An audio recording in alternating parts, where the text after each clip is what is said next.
not just speeches and presentations. These speeches are to empower us in our efforts to build forward better.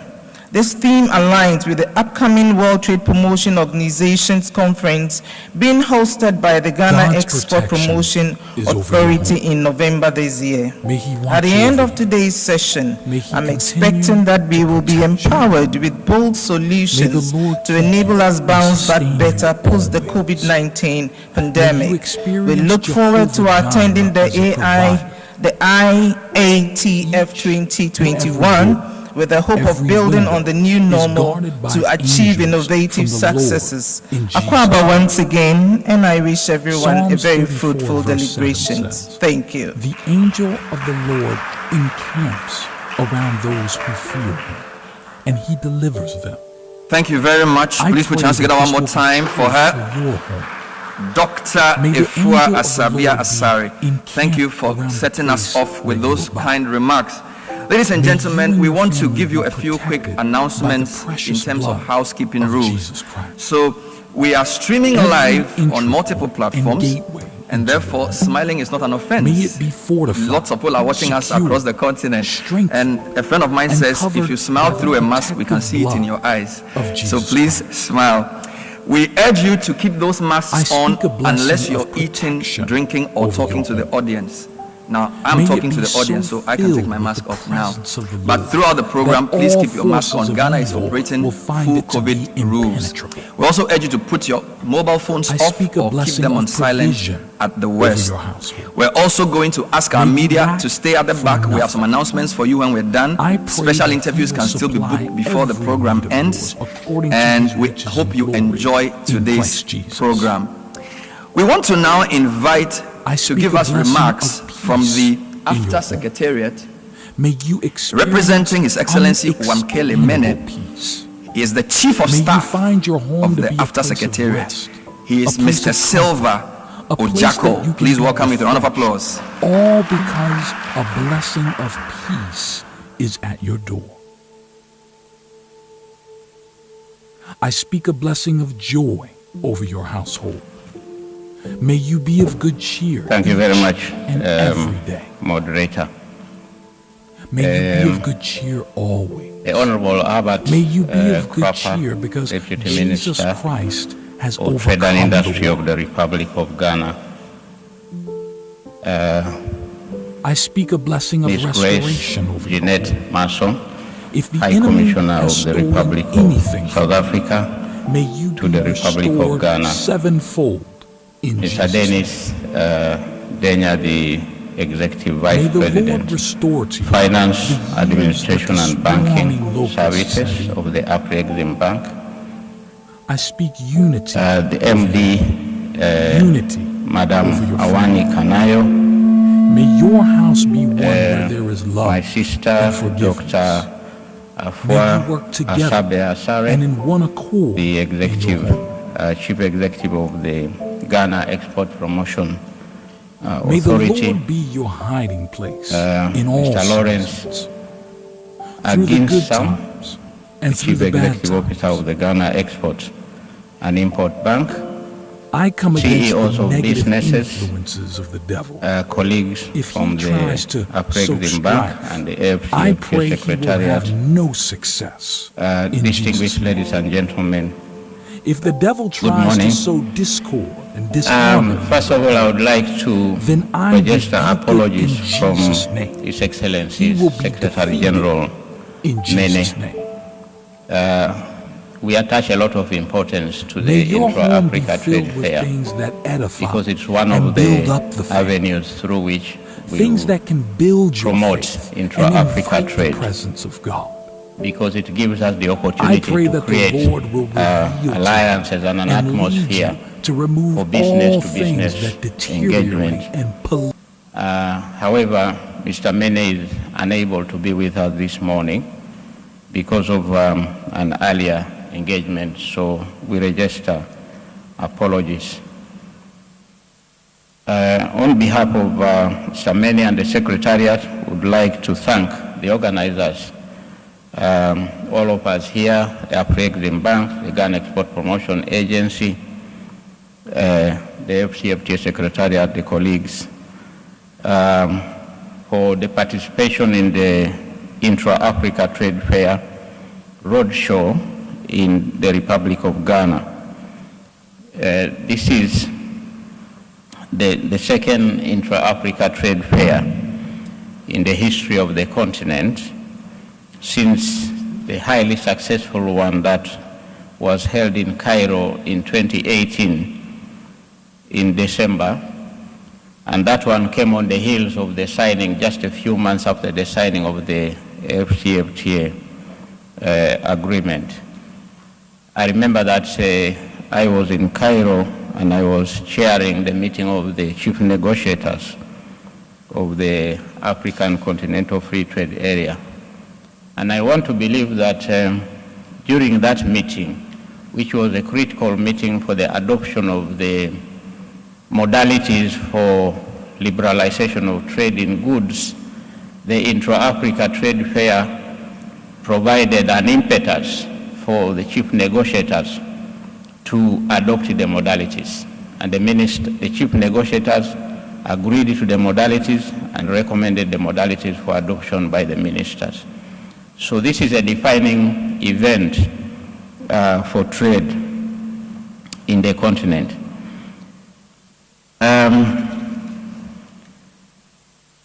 I congratulate the Ghana Exports Promotion Agency and the government of the Republic of Ghana,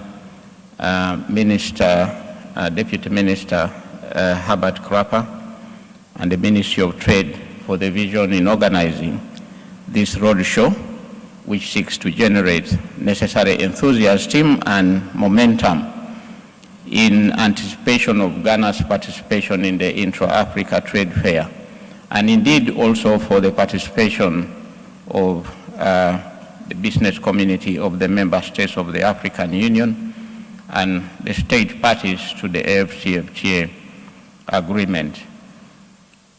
Trade fairs like the special economic zones have become very important economic policy instruments that aim at creating attractive investment opportunities and conditions, compensating for some of the challenges that we face as a continent in the national business environment and especially in emerging and developing countries.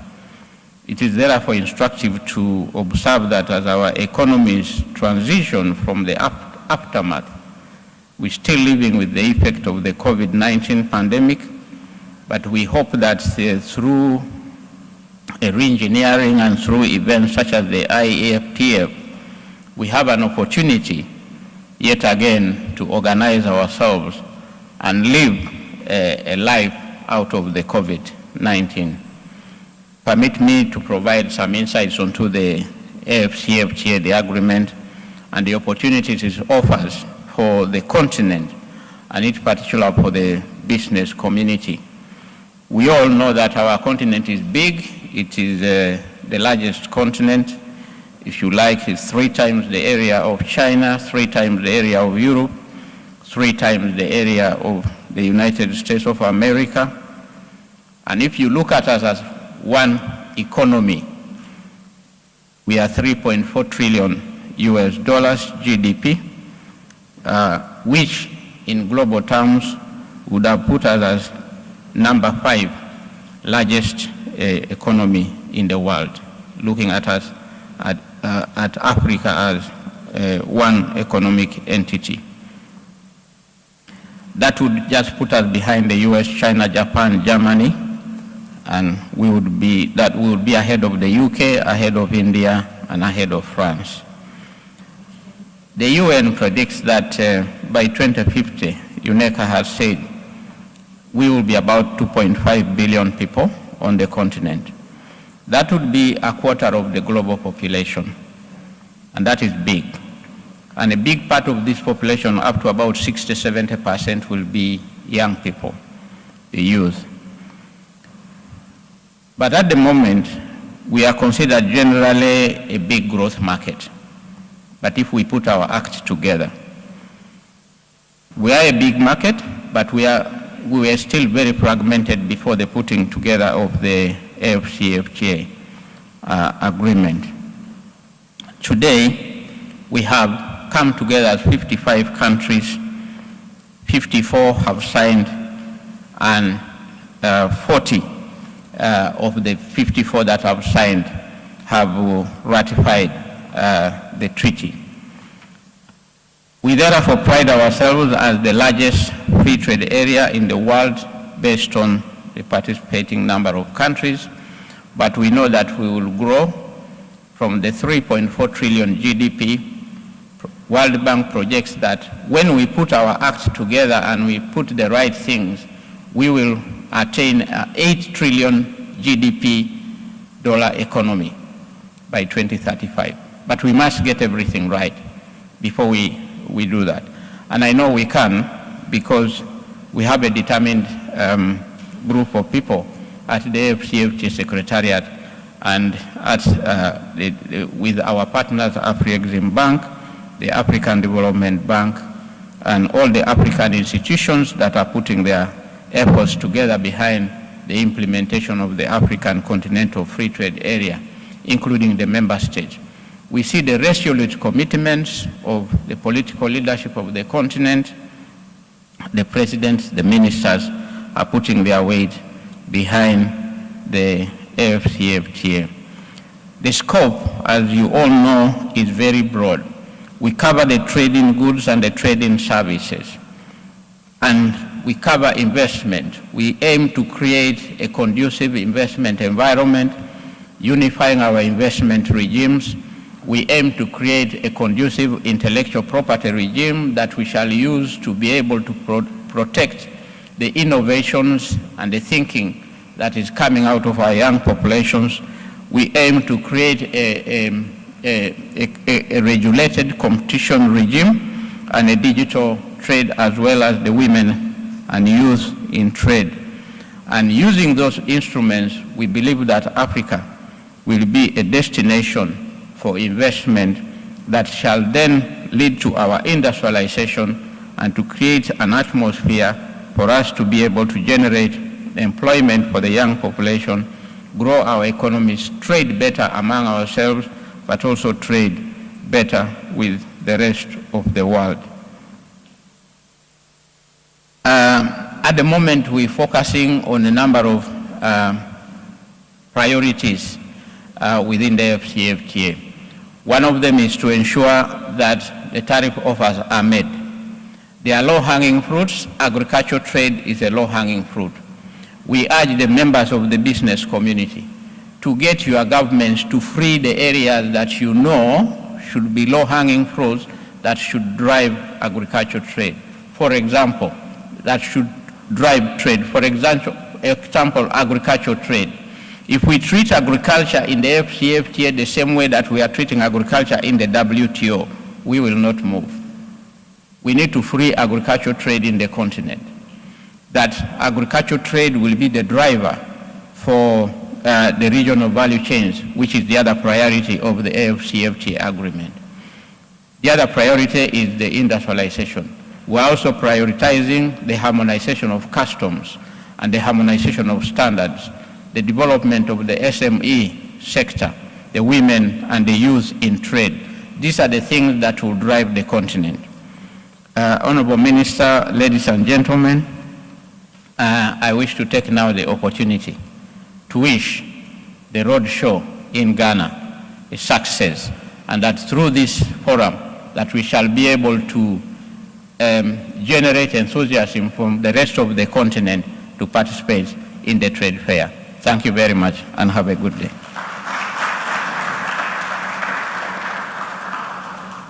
Thank you very much, Mr. Silva Ojako. Please put your hands together one more time. If you're just joining us, this is IATF 2021 Ghana Roadshow. Looking forward to Durban in November. And if you are with us online, you probably are on facebook.com/Intra-African Trade Fair. We're also streaming live on Twitter at IATF 2021 and on IG as well at Intra-African Trade Fair. We want to say a big thank you to our partners for the Ghana Roadshow, the Ministry of Trade and Industry, the Ghana Export Promotion Authority, Oakwood Green Capital. And because of the multilateral nature of the way the Afro-Exim Bank works, the Ghana Exim Bank is a natural partner. So we want to hear quickly from them by way of solidarity message, and I'm happy to invite the GM for Corporate Banking from the Ghana Exim Bank. Please help me welcome Mr. William Obeng.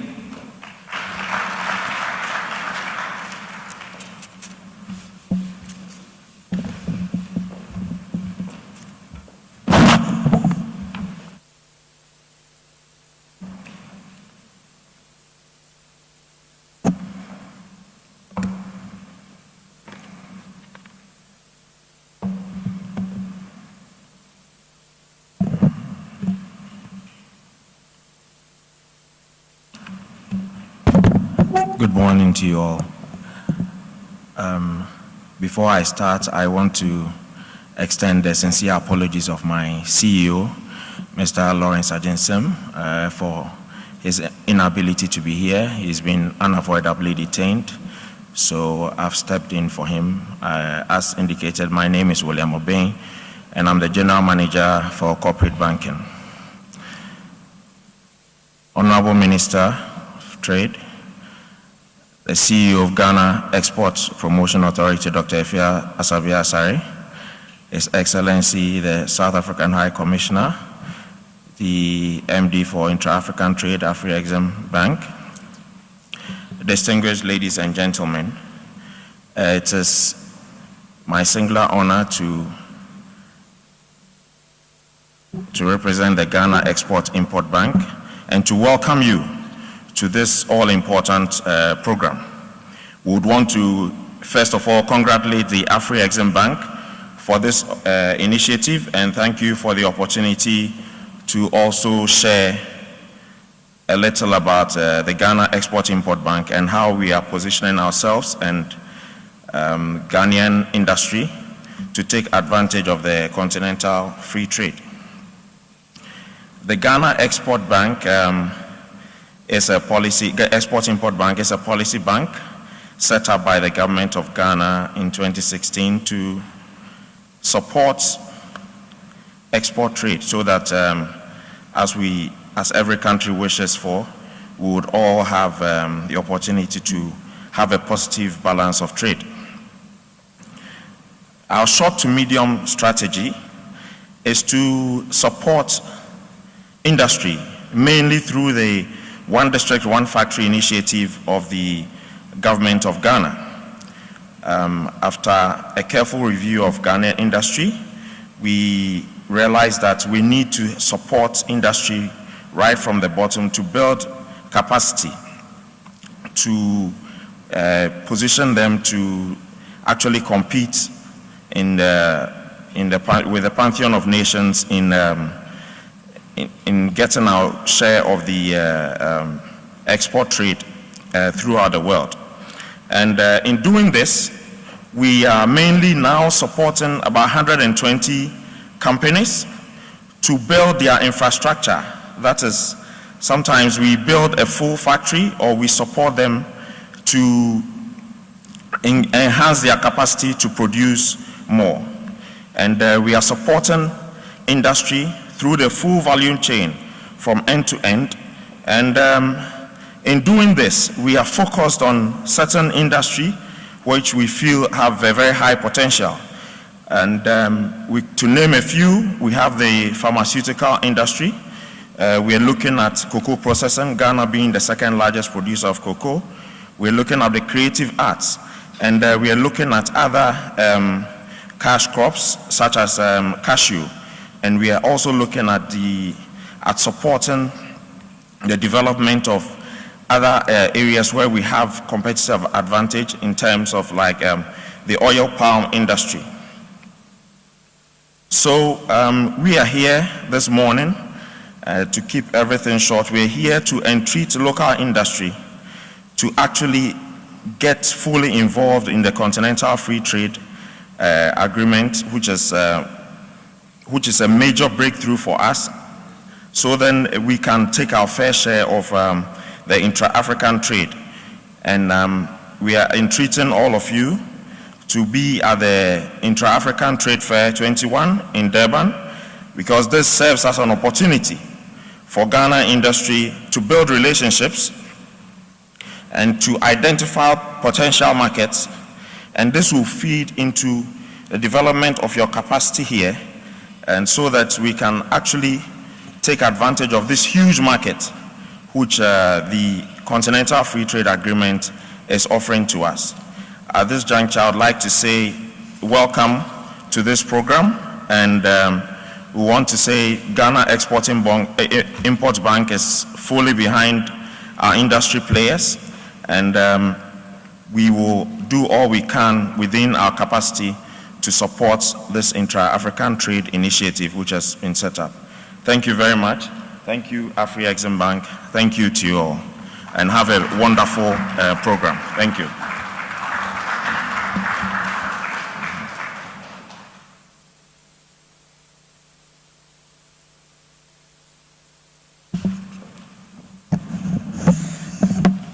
Thank you very much, Mr. William Obeng, and we accept those assurances with great excitement. A conference like this is not just about speeches and nice food. It's also about networking and getting ready for the future. Because of that, we have specialized rooms for networking, where if you hear of an idea you want to explore further, or if you feel you can get some funding from the Afri-Exim Bank and you want to talk to them more, we would create a safe space for you. So if you're interested in having those scheduled networking sessions, you can go outside and register, because they are specifically timed with specific venues. So you can slip out during any time in the program to register for those sessions. They'll be happening in our conference rooms. Thank you very much indeed. Now, the IATF is an initiative of the Afri-Exim Bank, and we're very, very privileged to invite next to speak to us the Executive Vice President for Finance, Admin, and Banking Services, the man who's bankrolling the event. Ladies and gentlemen, help me welcome Mr. Dennis Denya with a round of applause.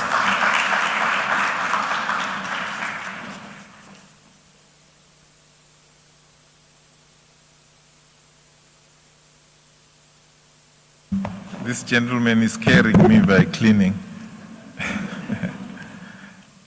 Your Excellency, the Chief of Staff of the AFCTA, representing the Secretary General, Your Excellency, the Deputy Minister of Trade and Industry, responsible for international trade of the Republic of Ghana, Your Excellency, the High Commissioner of South Africa to Ghana, the Chief Executive of the Ghana Export Promotion Authority and IATF Ambassador, the CEO of Ghana Exim Bank, the Managing Director of Intra-Africa Trade, and my colleagues from Afri-Exim Bank, distinguished CEOs and representatives of Ghanaian industry, distinguished ladies and gentlemen,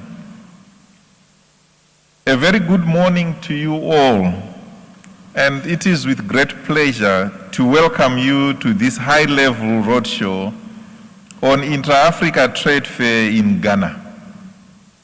As you are aware, IATF 2021 will be held in Durban, South Africa from the 15th to the 21st of November.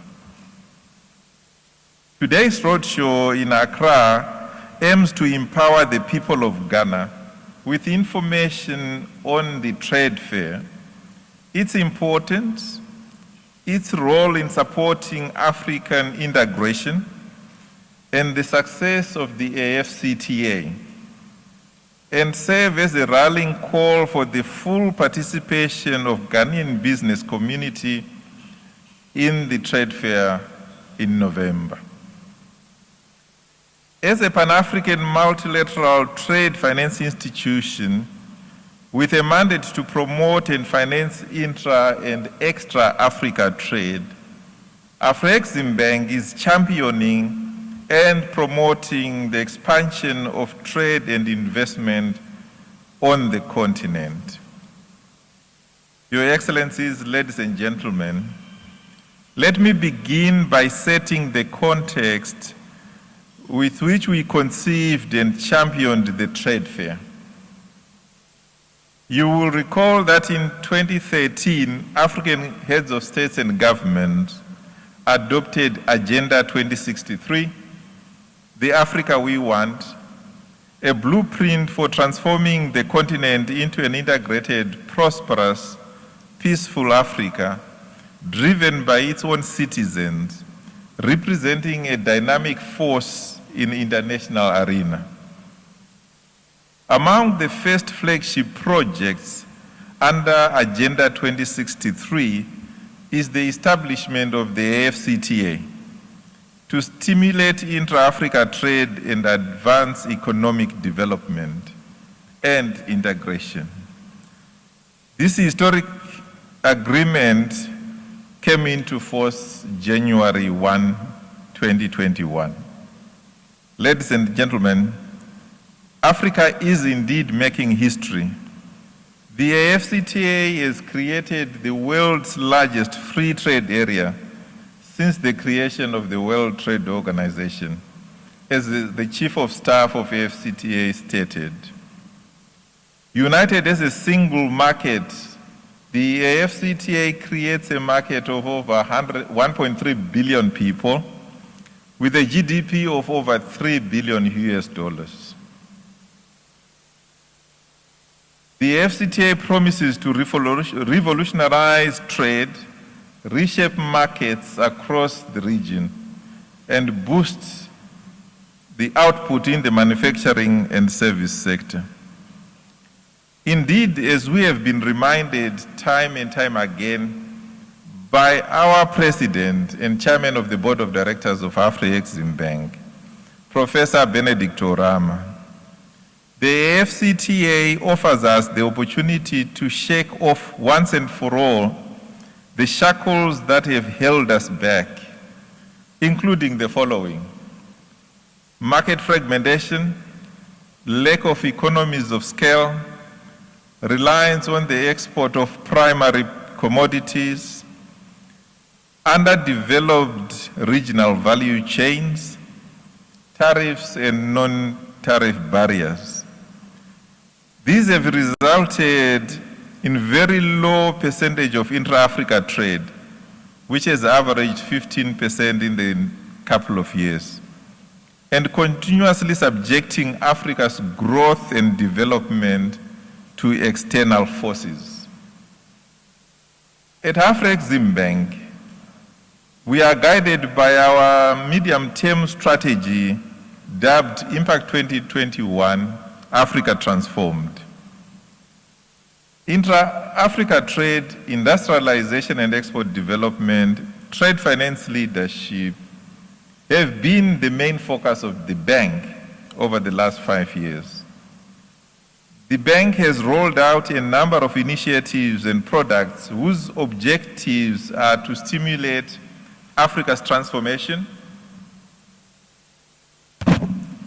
In the context of intra-Africa trade, the bank is implementing a number of initiatives to support the AfCFTA, such as the Pan-African Payments and Settlement System, which we call PAPS, the AfCFTA Adjustment Facility, which is aimed at helping sovereigns that suffer revenue declines because of the implementation of the AfCFTA, the Africa Collaborative Transit Guarantee Scheme, the Export Trading Companies Initiatives, and the Trade Fair, which we are promoting today.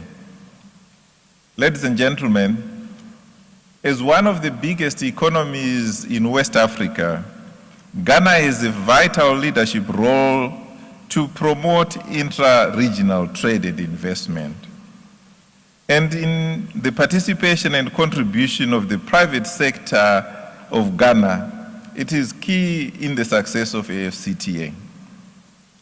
Afro-Exim seeks to be your go-to business partner as you build solid export manufacturing capabilities, as well as domestic and continental supply chains that facilitate increased flow of goods and services across the many borders in Africa.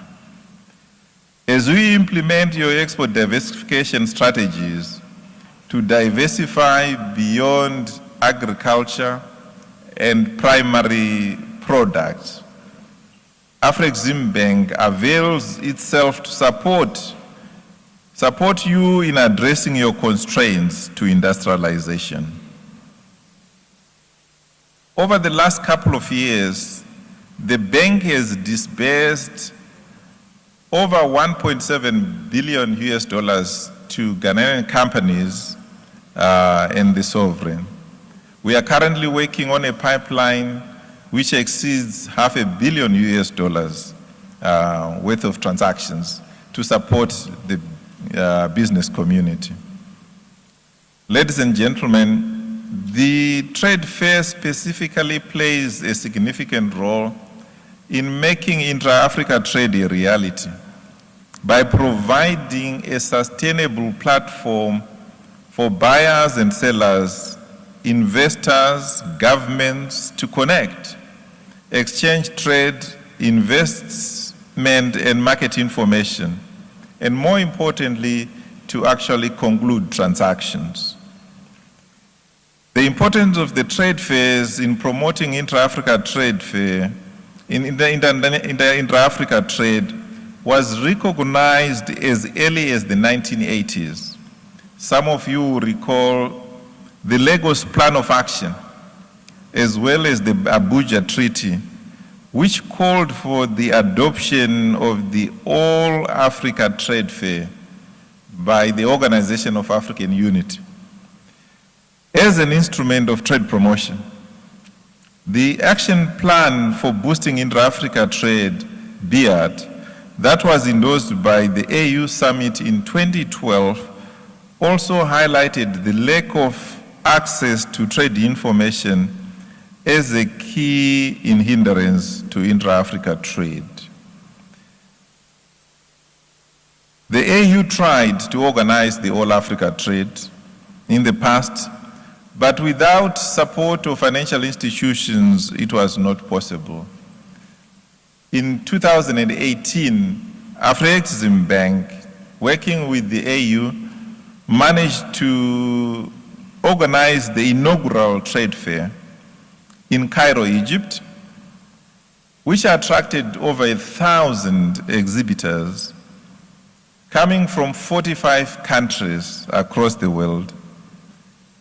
We had over 7,000 visitors, and more importantly, we managed to conclude deals over 32 billion, $27 billion of which have been or are in the process of being implemented. Ladies and gentlemen, the Intra-Africa Trade Fair is now a flagship project, not only of the bank, but of the African Union. It has emerged as a premier trade event for Africa. As in acknowledging the support of the bank, the AU Commissioner for Trade and Industry stated that IATF 2018 was the first deliverable of the AfCFTA even before the agreement came into force. Although we are in the midst of COVID-19 pandemic, we should not relent in striving to achieve the Africa we want. Therefore, we must push and plan for IATF 2021 with the following objectives. We need to attract over 1,100 exhibitors. We plan to have over 10,000 business people, buyers and sellers from all over the world participating. Our intention is that all 55 African countries must participate. And our target for deals to be concluded is 40 billion this year. And we firmly believe that building on the successes of the inaugural fair of 2018, together we can exceed these targets. I recall in 2018 that Ghana was heavily represented at the trade fair. The Ghana Export-Import Bank played a key role in ensuring that companies managed to participate. Let me make a call for business people here to participate in the forthcoming trade fair, either in the Country Day program, as an exhibitor, and showcase the trade and investment opportunities that are there, but more importantly also showcase the rich culture that you have. We recognize the concerns around hosting the event in the COVID era, and let me assure you that we are taking all the necessary precautions, working with the South African government and the province of KwaZulu-Natal, as well as Africa CDC, to ensure that a significant number of Africans are vaccinated ahead of the trade fair. I think you will have read that Afreximbank is supporting the procurement and distribution of vaccines across the continent. But we are also making sure that the event itself will be safe and successful. We therefore call upon the government and the private sector of Ghana to provide support in mobilizing businesses across all of IATF verticals, including exhibitions, country days, the virtual trade fair, the automotive sector, the creative sector that was referred to earlier on, and the youth startup. Ladies and gentlemen, as I conclude, I would like to reiterate that the African Export-Import Bank stands firm in our commitment to supporting intra-Africa trade and investment. And in so doing, we are ready to support you to ensure that there are adequate resources, both financial and non-financial, to not only adapt to a world of continued turbulence in the midst of COVID-19 and other unfavorable business factors, but indeed to thrive in it. I'll leave you with the words of William Arthur Ward, who said, "Blessed is the person who sees the need, recognizes the responsibility, and becomes the answer." Africa has seen the collective need to boost intra-regional trade to ensure collective prosperity. The onus is on us, ladies and gentlemen, to take up the responsibility and actively become the answer to this generational call to action. Thank you and good morning.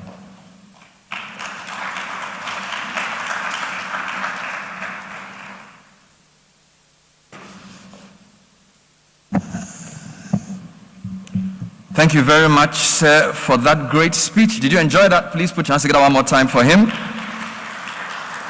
And particularly for those audacious projections. You are jumping from 2,500 participants to 10,000. That's amazing. We're hoping it works. Of course, you've come to the gateway to Africa. That's Ghana. We're going to make a lot of noise about this.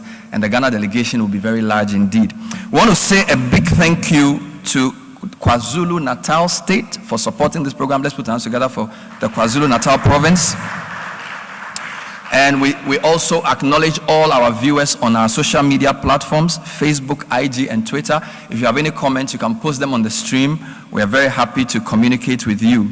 We also want to urge you during the break to visit our stands because we have quite a number of important platforms and programs, including our Pan-African Payment and Settlement System, our due diligence platform, and our trade information portal as well. So it's not just money, it's also enabling trade, making sure we can talk to each other across all 55 countries on the continent. I also want to announce that before the panel discussion, there will be a photo session which will be here. We would invite those we've called to do so, and there will be a short comfort break as well. You can help yourself to some of the snacks in the lobby. But we have a very exciting panel discussion coming up, and I'll tell you more before we get there. But it's now time to hear the keynote speech from the Ministry of Trade, and we are very excited to welcome the Honorable Deputy Minister for Trade and Industry in the person of the Honorable Herbert Krapper. Please put your hands together.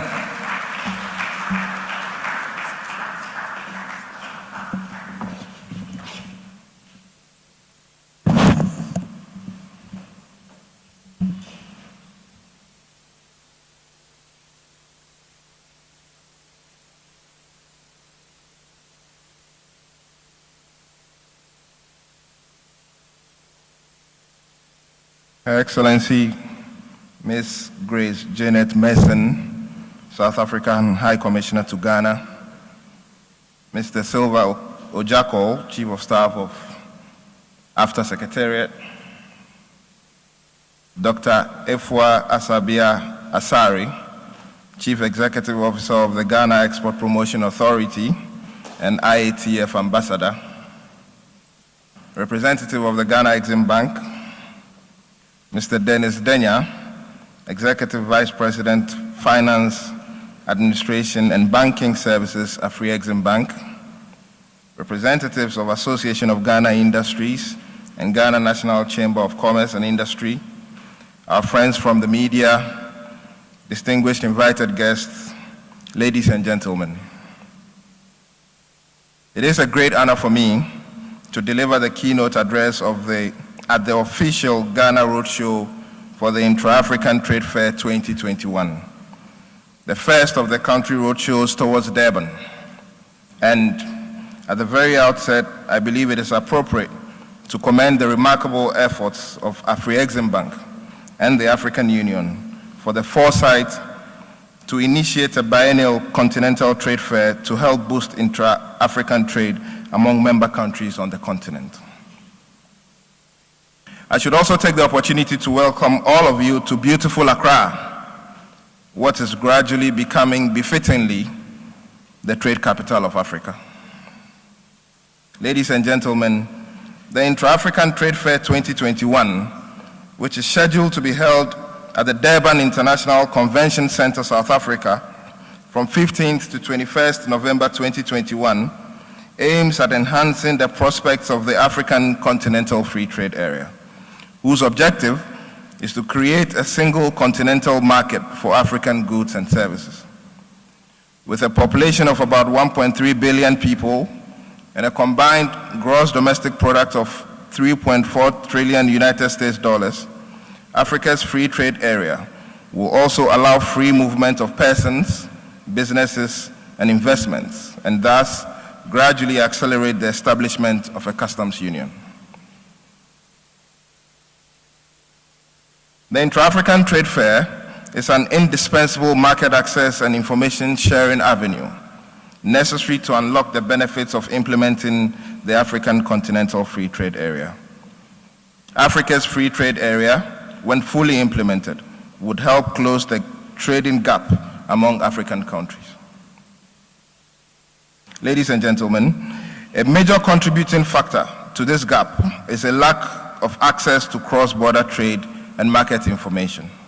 IATF is therefore very relevant in the trade economies of the African continent. Projected to conclude about 40 billion United States dollars in trade and investment deals among 55 participating countries, over 1,100 exhibitors, and 10,000 expected visitors and buyers, I am hopeful that the fair 2021 would be bigger and much more successful than its predecessor event. IATF 2021 would create a platform for Africa's businesses to exchange ideas, network and learn evolving trends, connect international buyers and investors, and benefit from business to business and business to government meetings. These synergies amongst businesses across our continent is the surest way to close Africa's trade gap. The government of Ghana, under the sterling leadership of His Excellency Nana Addo Dankwa Akufo-Addo, the President of the Republic, remains committed to the implementation of the African Continental Free Trade Area. Ghana has long been a harbinger in Africa's regional integration, and our President and government's unrelenting role every step of the way to move the African Continental Free Trade Area from a paper dream into reality is further testimony to this. It is indeed within this context that Ghana is proud to host the African Continental Free Trade Area Secretariat here in Accra. The government of Ghana understands that the free trade area is work in progress, and we have, in line with this, activated programs intended to maximize the benefits of the platform. We have established key national institutional structures to oversee the implementation of the African Continental Free Trade Area Agreement, including the African Continental Free Trade Area Interministerial Facilitation Committee, the National Steering Committee, and the technical working groups of the 7 clusters for boosting intra-African trade. Additionally, a national coordinating office has been established to oversee the implementation of the African Continental Free Trade Area, and a national action plan has been developed to help Ghanaian businesses overcome the seeming complexities of taking full advantage of the platform. In the next few days, it will be launched for implementation by the Minister for Trade and Industry, the Honorable Alan Chermatin. 2 national AFCFTA conferences have also been held in Accra, with the President of Ghana, His Excellency Nana Addo Dankwa Akufo-Addo, Secretary General of the African Continental Free Trade Area Secretariat, His Excellency Wamkele Mene, Ministers of State, diplomats, captains of industry, and other prominent business owners, all in attendance. The aim is to continually create awareness about the AFCFTA and its implementation. Similar regional conferences have also been held in Accra and in all 16 regions across the country to help spread the AFCFTA message. The government, through the Ministry of Trade and Industry, will continue to collaborate with private sector and businesses as a strategic partner for the execution of the task at hand. We will work and forge together a lasting partnership for reaping the dividends of boosting intra-African trade.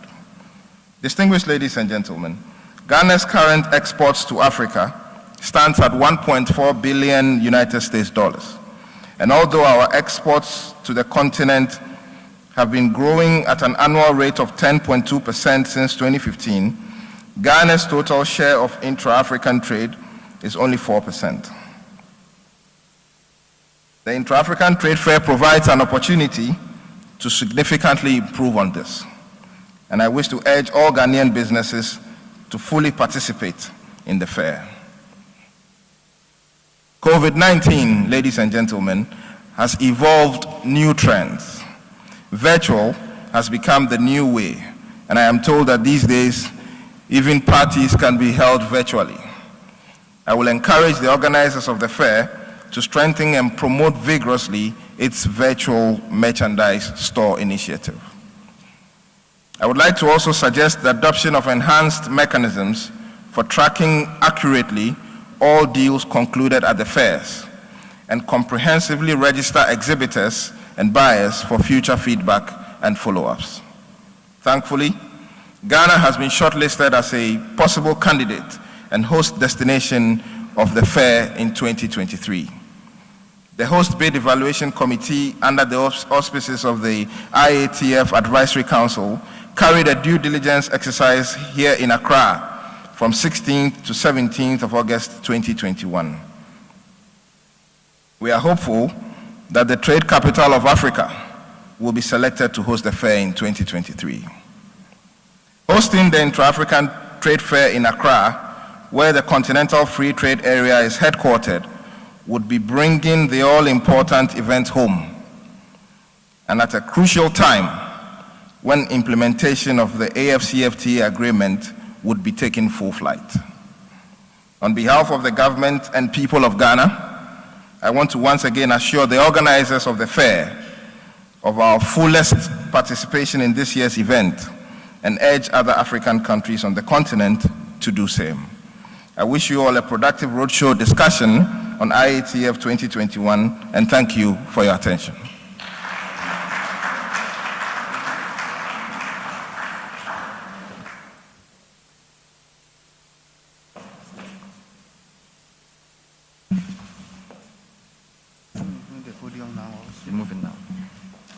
Thank you very much, Honorable Minister. This is still the Ghana leg of the roadshows building up to IATF 2021 in Durban, and we are excited to have all of you join us. We want to now take a quick group photograph with some selected functionaries. While we're doing that, if you want to register for those networking sessions, we want to urge you to just go into the lobby and put your name down. There's also some refreshments for those of you who want to take a comfort break. We'll be back in 15 minutes for a panel discussion on the theme Building Forward Better Post-COVID, Promoting Ghana-Africa Trade and Investment under the AFTA. And we have a very, very exciting panel. Before we do the photos, let me just give you a flavor of who to expect. The Deputy Minister is on the panel. The Managing Director of the Intra-African Trade Initiative, Mrs. Kanayo Awani, is on the panel. We also have a senior advisor from AFTA, Demita Yanyan, or Yanag, also on the panel. We have the Vice President of Ghana's Association of Industries, Humphrey Eyim Dake, on the panel, as well as the CEO of the Trade and Investment for KwaZulu-Natal, Neville Maigi, on the panel as well, and then a representative of the Ghana Enterprises Agency. You don't want to miss this panel at all. But I want to respectfully invite to take the first photo all our key speakers. So Dr. Efua, Deputy Minister, the Vice President, High Commissioner, and of course the Mr. Nkontlana, if I got the name right, Mr. Nlakanipo Nkontwana. I'll get it before the program ends. Put your hands together for them. We will move the pulpit, take the photo in the front. After that, my panel members will take a group photo as well. And in the meantime, those of you who urgently have to use any of the restrooms, straight to the back, please line up in front. Kindly move the podium.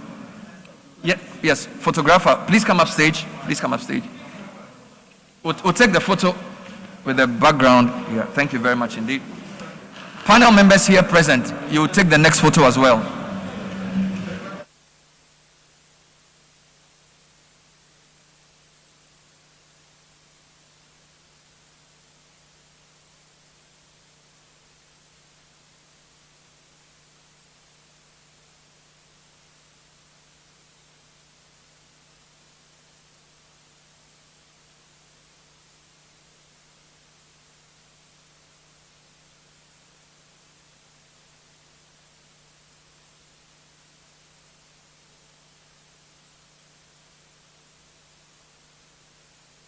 The speakers. Then the panel members will join. I want to invite the presidential envoy from Zile Langeni. Please join the first batch of photos. The envoy from South Africa's presidency. So this is the first one. Thank you. After this, all panel members, Mr. Eyim Dake from AGI. Yes, please. Mr. William Obeng, you can join us as well from Exim Bank for the next photo. Habiba Sumani from GEA, please join this. All panel members will join the second photograph.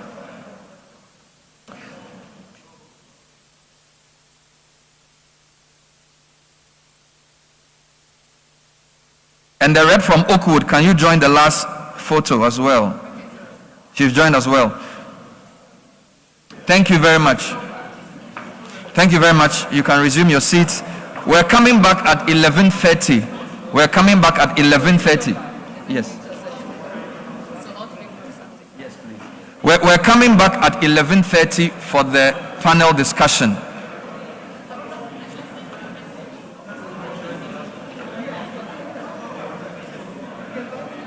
Oakwood and GCB, please come up. We'll take another group photo. Where's the Oakwood rep?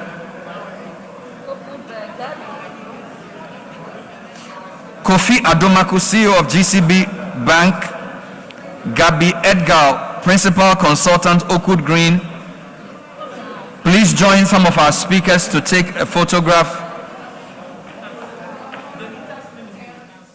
Who? Giyang. Thank you. So speakers here present, you can join this last photograph. Speakers here present, join this last photograph. Thank you very much.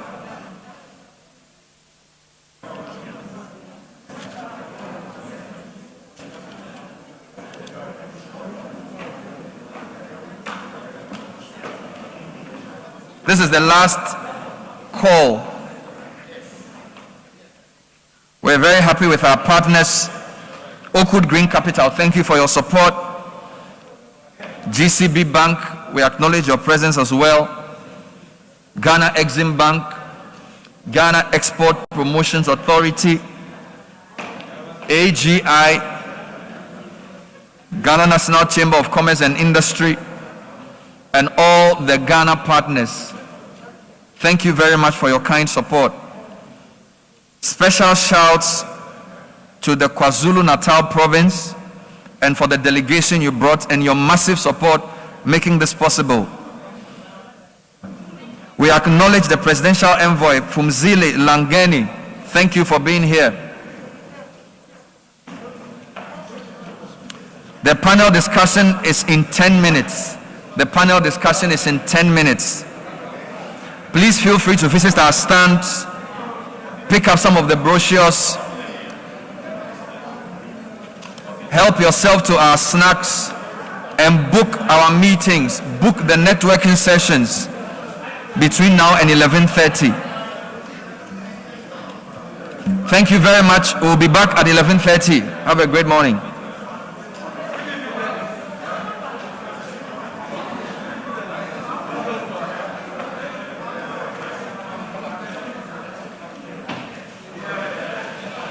I'm getting a million instructions at the same time.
You know, from this program, there's Nkontuana. Message from the Sarkisian. Yes, so do that. So do that. So bring the pulpit back. Just a minute.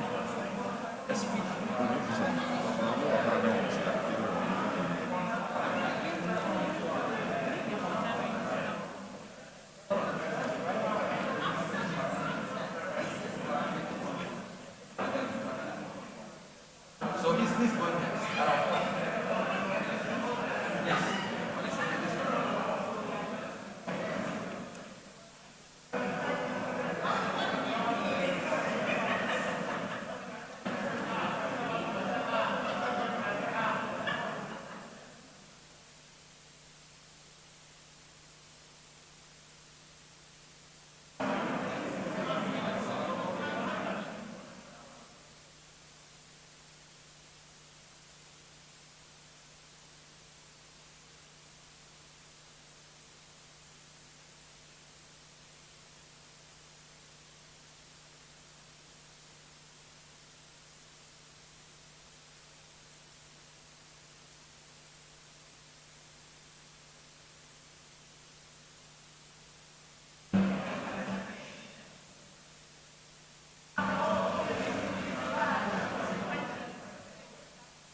It's okay.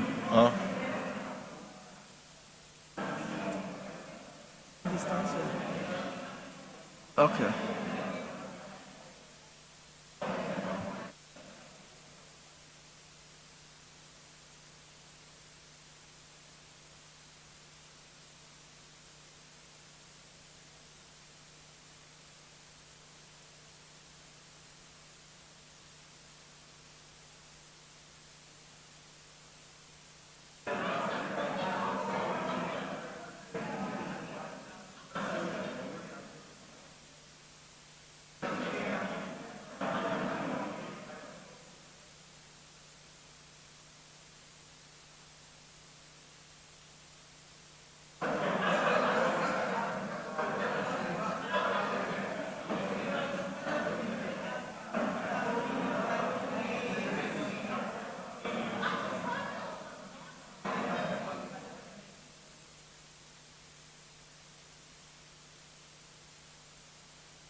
Wrapping up.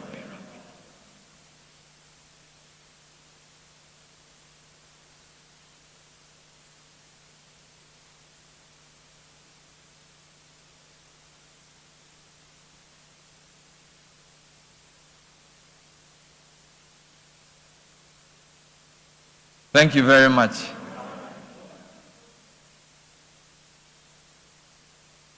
Can we come back inside, please? You will hear my voice in your news bulletin. It's time. Can we have those in the lobby come back in, please? Thank you very much. It's time.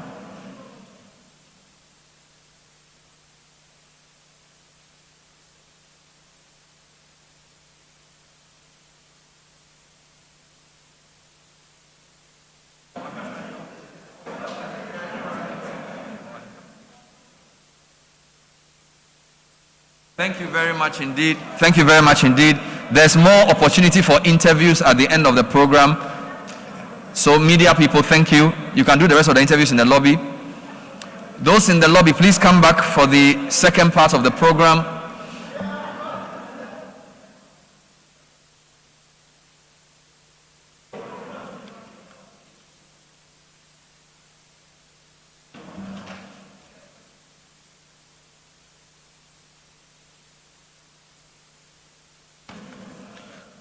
Those in the lobby, it's time to start the second part of the program. Kindly come back in, resume your seats.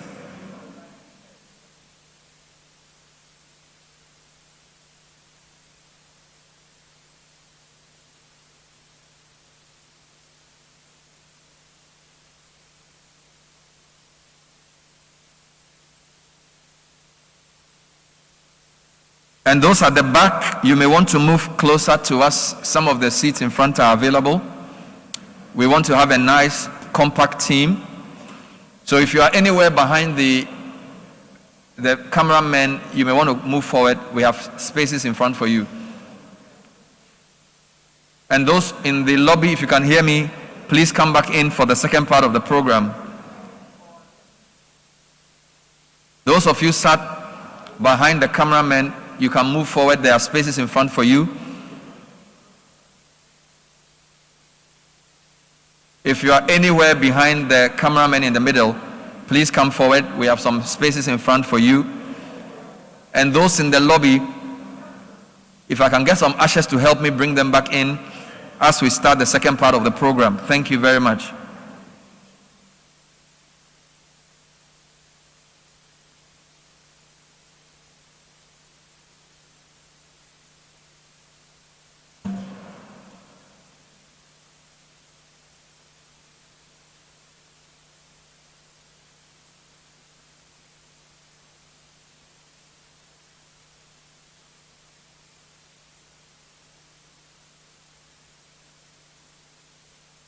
We can start the second video now, media team. Whilst we welcome the others to come in, media team, you can get the video ready.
The African Export-Import Bank, Afrexim Bank, in collaboration with the African Union and AFCFTA Secretariat, brings you the second Intra-African Trade Fair, IATF 2021, to be hosted by the Government of the Republic of South Africa in Durban, KwaZulu-Natal, from the 15th to the 21st of November 2021. IATF 2021 is expected to attract over 1,100 exhibitors and 5,000 conference participants from more than 55 countries, and to generate up to $40 billion in trade and investment deals. IATF 2021 will consist of an exhibition, a trade and investment forum comprising of the IATF 2021 conference featuring leading African and international speakers, and a variety of sessions on, among others, African trade and investment, opportunities under the African Continental Free Trade Area, and training workshops covering exporting, standards, and marketing. A virtual trade fair providing buyers, sellers, exhibitors, and countries an interactive online platform where they can showcase their goods, services, and investment opportunities. African heads of state, ministers responsible for trade, industry, and finance, central bank governors, and captains of industry will be participating from the 15th to the 21st of November 2021. IATF 2021 is brought to you by Afrexim Bank in collaboration with the African Union and AFCFTA Secretariat, and hosted by the Government of the Republic of South Africa in Durban, KwaZulu-Natal, with the support of our official event partners. Intra-African Trade Fair, transforming Africa. To register and get more information, visit www.intraafricantradefair.com. The African Export-Import Bank, Afrexim Bank, in collaboration with the African Union and AFCFTA Secretariat, brings you the second Intra-African Trade Fair, IATF 2021, to be hosted by the Government of the Republic of South Africa in Durban, KwaZulu-Natal, from the 15th to the 21st of November 2021. IATF 2021 is expected to attract over 1,100 exhibitors and 5,000 conference participants from more than 55 countries, and to generate up to $40 billion in trade and investment deals. IATF 2021 will consist of an exhibition, a trade and investment forum comprising of the IATF 2021 conference featuring leading African and international speakers, and a variety of sessions on, among others, African trade and investment, opportunities under the African Continental Free Trade Area, and training workshops covering exporting, standards, and marketing. A virtual trade fair providing buyers, sellers, exhibitors, and countries an interactive online platform where they can showcase their goods, services, and investment opportunities.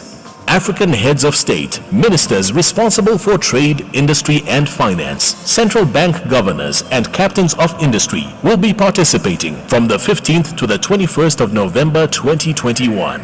IATF 2021 is brought to you by Afrexim Bank in collaboration with the African Union and AFCFTA Secretariat, and hosted by the Government of the Republic of South Africa in Durban, KwaZulu-Natal, with the support of our official event partners. Intra-African Trade Fair, transforming Africa. To register and get more information, visit www.intraafricantradefair.com. Thank you very much indeed. Ladies and gentlemen, welcome back. Welcome back from the break. I want to urge those of you who are still in the lobby to join us. And those who are standing, if you could get seated. Welcome back to the second part of this leg of the roadshow. We're building up with momentum to Durban 2021 November, expecting tens of thousands of conference delegates. If you just joined us online, this is the official Ghana Roadshow. We've had speeches from some very important people. We have some more exciting conversations coming up, plus our keynote panel. If you are with us on Facebook at Intra-African Trade Fair, Twitter at IATF 2021, and IG at Intra-African Trade Fair as well. Keep those comments coming in as we get ready to refuel for the second part.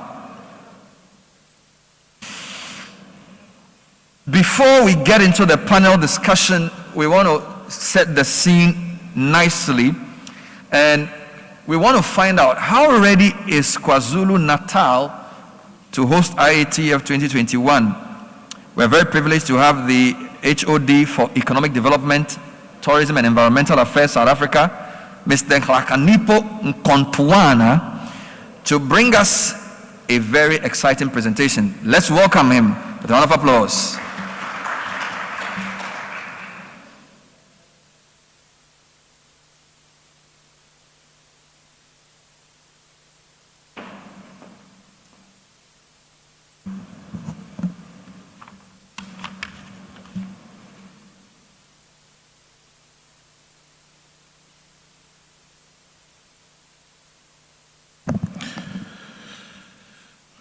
Thank you, moderator. Mr. Bernard Alve, the Honorable Deputy Minister of Trade and Industry in Ghana, His Excellency Mr. Herbert Krapper, the representatives of Ghanaian government and its entities, the Executive Vice President, Finance, Administration, Banking Services at Afrexim Bank, Mr. Daines Denya, your leadership, MD of Intra-African Trade Initiative, African Bank, Ms. Kanayo Awani and Associates, Mr. Silva Achakol, Chief of Staff of the AFC-TFA Secretariat, the South African High Commissioner to Ghana, Her Excellency Ms. Grace Janet Mason, Your Highnesses and Excellencies, ladies and gentlemen, the members of the media, and all protocol observed. Program Director, it gives us an immeasurable pleasure to be part of this august occasion where we will discuss and exchange ideas about realizing the Africa we want, the Africa that is characterized by industrialization, beneficiation, growth, jobs for the future, and the rule of law. Your Excellencies, I am standing before you this morning supported by our High Commissioner here in Ghana to deliver this message from our country's leadership, saying KwaZulu-Natal is open for business. In fact, it never closed. We underline this message because early last month, the province of KwaZulu-Natal in particular, and parts of Gauteng province experienced the unfortunate and tragic events where some social unrest resulted in the destruction of property, the looting of businesses and loss of lives. Events that are not only peculiar to South Africa, the world at large have also experienced them. We want to assure you that the situation has returned to normalcy. The rule of law was quickly restored. Security of supply was reestablished with utmost speed, and the protection of lives and livelihoods remain our paramount importance. These events pushed the resilience of our systems and our people to the limits. Once again, together, we pulled through. The Honorable Premier of KwaZulu-Natal, Mr. Sihle Zikalala, is extensively engaging with organized structures in our province as part of intensifying our efforts to build social cohesion and nation building, as well as moral regeneration. In fact, on Thursday and Friday last week, our Premier met with the diplomatic corps in Pretoria, where he listened to their concerns, but also outlined the remedial measures that the government of KwaZulu-Natal has taken to ensure stability and growth. We have seen set up structures what we call KwaZulu-Natal Economic Council, which is comprised of representatives from business, civil society, labor, a structure that has successfully adopted what we call a social compact to address some of what we call triple challenges, being unemployment, poverty, as well as inequality. As a country and as a province, we believe in unity for common purpose. As we are here before you, we are saying to our brothers and sisters and international community, we together we defeated the tyranny of apartheid and colonialism in South Africa. We are now presented with another opportunity to work together, not just for prosperity on any other particular country, but for the creation of the Africa that we would be proud of for the current generation and the future generation to come. And we are saying together we can do more. Program Director, there is saying that not all storms come to destroy, some come to clear your path. We are all currently in the eye of the COVID-19 pandemic storm, but together we are finding new, innovative and creative ways to live, work and do business in ways that we never knew existed. We are rising together to undo the devastation visited upon our economy and livelihoods by this pandemic. But we know that the task will not be easy. We are driven by the resolve that the leadership is not demonstrated during the pomp and ceremony, but during the storm, and our presence here demonstrates that. Neither COVID-19 pandemic nor the recent social unrest shall deter us. We are determined in pursuit of creating a better Africa, South Africa and KwaZulu-Natal. Led by His Excellency President Cyril Matamela Ramaphosa and Health Ministry, South Africa is fast-tracking the rollout of the vaccination 19 program. We are therefore of the view that physical major events will soon return to our shores, and as such, we are confident that the Intra-African Trade Fair in Durban, KwaZulu-Natal will be one of the most successful events in the midst of the pandemic. We are encouraged by the progress we have made thus far in preparation for the event. Through the leadership of KwaZulu-Natal Convention Bureau, all consultative processes have been finalized and requisite structures to ensure hosting of a successful event have been established. We are resilient and believe in the collective wisdom of our people, hence who are bringing the world and Africa to Durban. Let us take the advantage of this unique and valuable platform for business to explore the integrated African market, which is comprised of 1.2 billion people with a combined GDP of over 2.5 trillion US dollars created under African Continental Free Trade Agreement. We are all together in this, and let us rise and build together. KwaZulu-Natal is safe, KwaZulu-Natal is open for business. As a destination of choice, KwaZulu-Natal is calling. Come enjoy the beauty of our province. Thank you very much.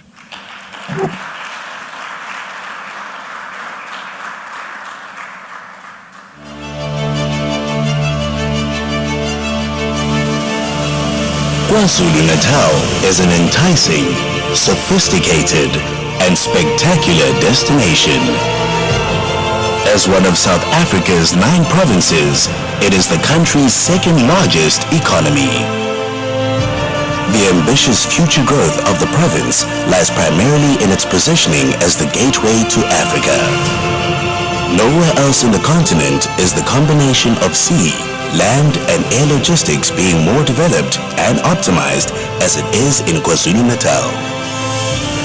The province boasts 2 of the largest seaports in sub-Saharan Africa. Durban Container Terminal, which has recently been widened and deepened, and Richards Bay Harbor, the country's busiest deep-water and break bulk port, and home to the privately operated Richards Bay Coal Terminal. Both ports are backed by a world-class rail and road infrastructure, giving KwaZulu-Natal a key competitive advantage. The N2 is an important corridor connecting Durban and Richards Bay, and the N3 links Durban with a double-lane artery to the bustling capital of Gauteng.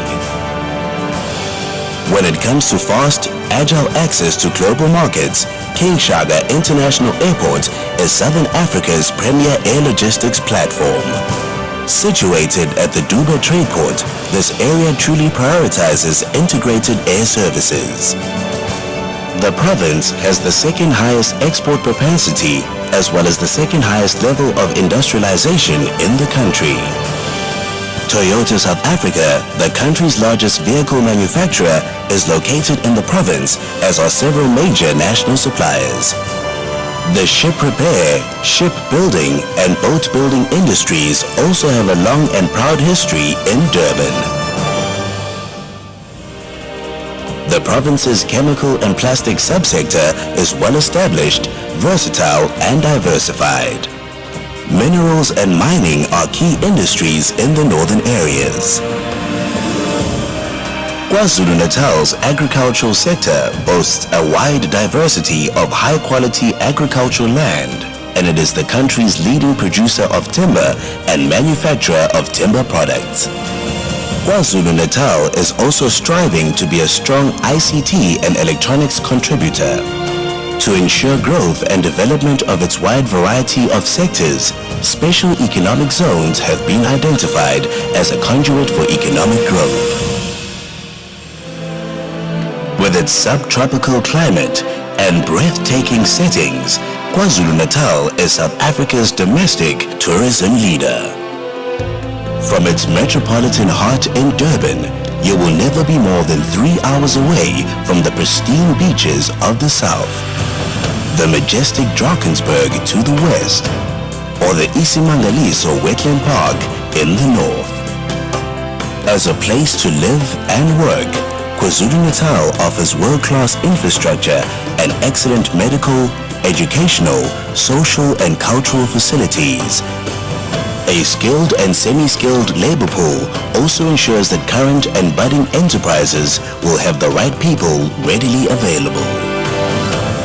With so many opportunities at hand, there's never been a better time to unlock the potential of KwaZulu-Natal. Trade and Investment KwaZulu-Natal, your knowledge partner in business.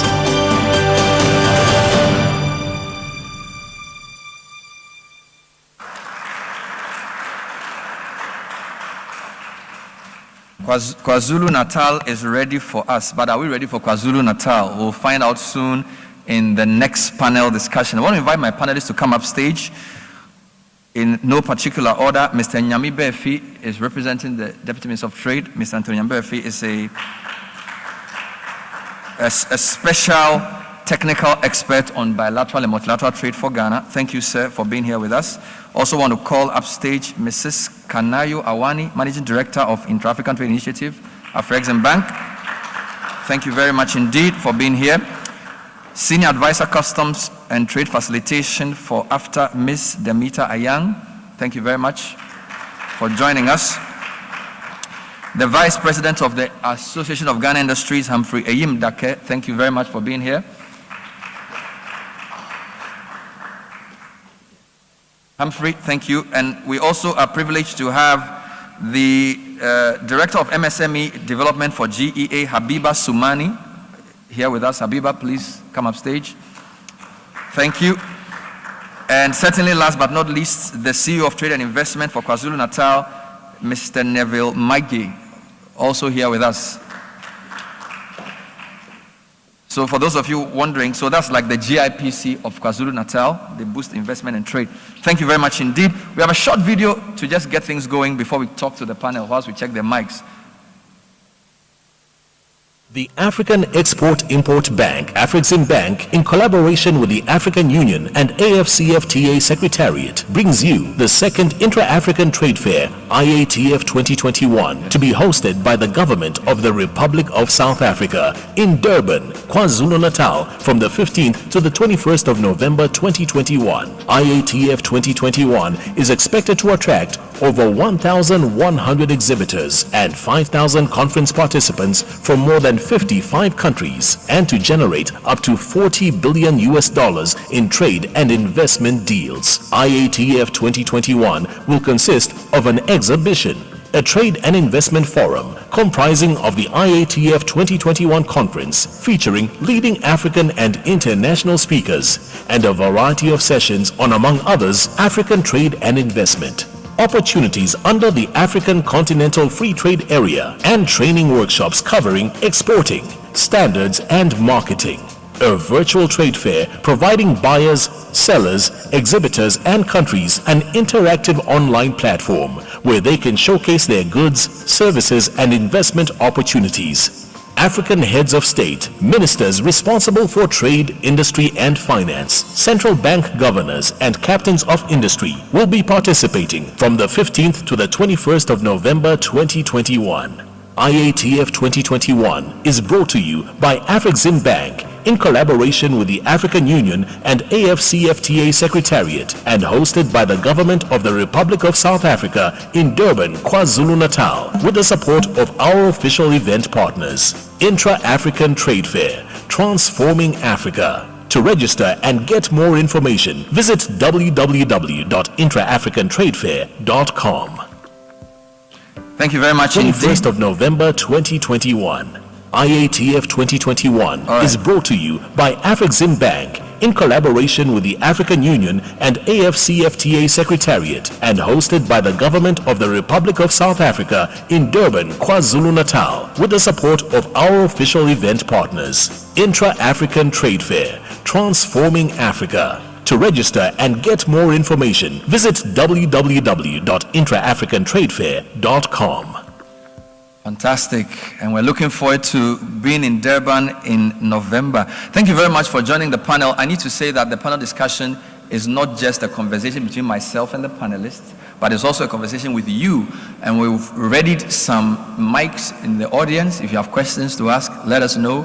We would happily get you to jump in with your questions. So essentially, we're trying to do two things. We're trying to understand how to benefit from AFTA as Ghana, but we're also looking at it from a post-COVID perspective. And COVID-19 is many things. It's not just a health challenge, it's an economic challenge, it's a leadership challenge, and it's also a political challenge. So my plan is to take opening thoughts from the panel members on what will drive Africa's economic development post-COVID. What are some of the key things that have to happen? But we have three people from Ghana on the panel, because this is really sort of Ghana slanted, right? So it's host and win. So Humphrey, thank you for joining AGI. This is the Association of Ghana Industries. They are the manufacturers. Now the GEA, they are the ones who support private sector businesses with all the technical and financial support to be able to take advantage of everything, including local and foreign markets. Mr. Nyamibe is from the Ministry of Trade. They give the policy direction to all trade activities, and he's been technical advisor for many, many years for bilateral and multilateral trade. We also have on the panel Mrs. Awani, who's really the champion for this IATF platform from the Afreximbank perspective. And then, of course, Neville from KwaZulu-Natal, promoting trade and investment, giving us some very good continental perspectives. Mr. Nyamibe, maybe you set the scene for us. Here we are in the middle of a pandemic, trying to procure vaccines to make sure we're safe. What are the key things the government of Ghana has tried to do to make Ghana post-COVID ready? Maybe one or two high points in terms of economic growth, some of the areas of focus to set the scene for the discussion. Yeah. Okay, thank you very much, and good morning, distinguished audience and then panelists. For all of you, as you are aware, the COVID-19 pandemic actually caused a lot of havoc to the economy. For example, because of that, the projected GDP growth slowed down to 0.4% in 2020 from the previous 6.7% in 2019. And because of that, the GDP, the debt to GDP ratio also rose significantly. But in the midst of all these things, the government put in place a lot of measures to address the situation and then also be ready to take off advantage of the implementation of the AFTA trading since it started in January. And the first thing that the government did was to come out with what we call 600 million stimulus package for the SMEs sector. And this was to enable them to produce some of the locally COVID-19 PFEs, so that you remember that around that time there was literally shortage of these vital things to combat the COVID. So the government came in and the local industries supported, they took the initiative and they were able to produce a lot of all those PFCs and then the support, and then they were able to contain the situation. Then the government also decided to reduce the interest rate by the banks by 2%. And then there was also a 6 months moratorium on repayment of loans by the airlines and then the hospitality industry, like the hotels, rentals, and what have you.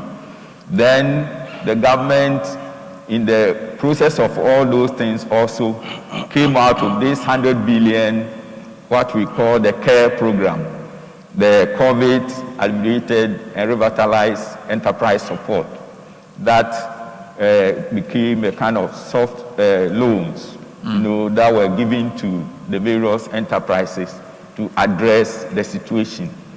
So we will say that the situation, the government took actually those drastic steps, and it actually yielded a lot of results.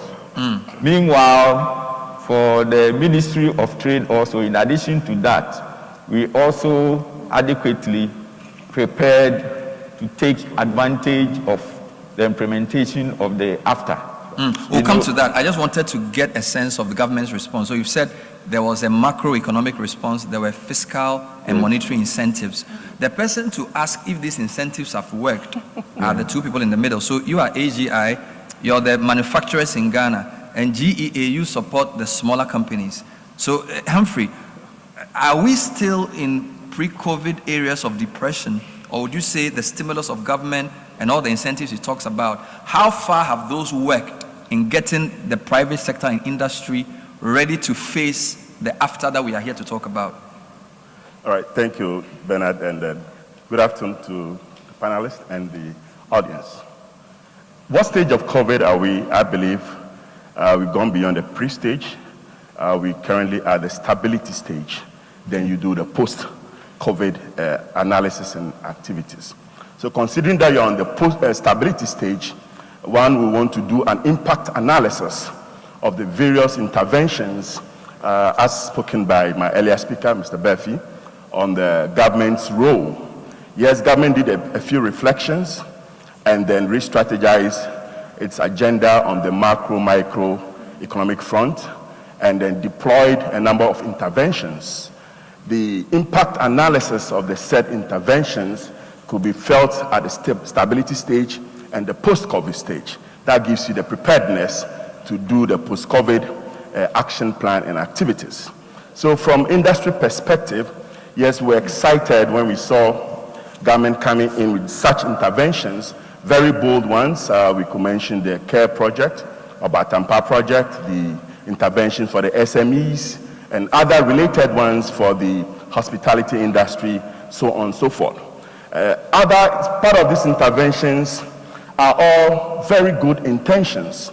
However, it is stated that good intentions are not sufficient ingredients to translate into an agenda unless you could have effective, efficient implementation of the said good agenda. And that's what brings you to the stage of stability and an impact analysis.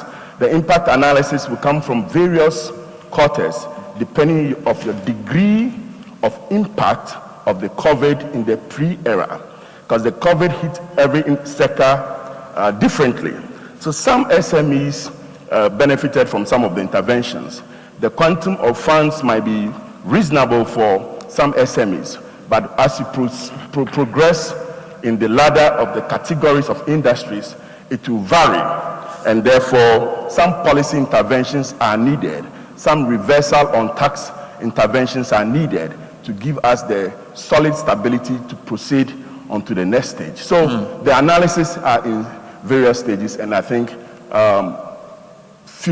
looking into the future, it was a good decision, and as we proceed, there are processes, and we'll analyze it as Fantastic. we proceed. Thank you. We'll come to the issue of lending, because the interest rates in Ghana have been notoriously high, and it's one of the major problems companies within your sector face. Correct. But let me come to Habiba. So your organization essentially is the one that supports the small-scale businesses, and the Obatampa project was essentially aimed at companies under your remit. Just give us some insight into how badly COVID affected some of these SMEs and what progress was made with the interventions that he announced in the past few months. Thank you very much.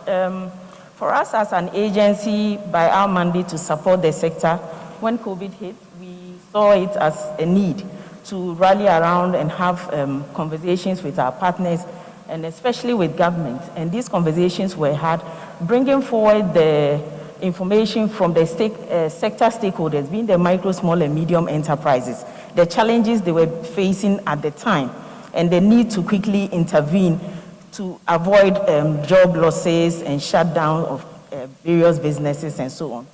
So on our part, just to move quickly into some of how badly they were hit.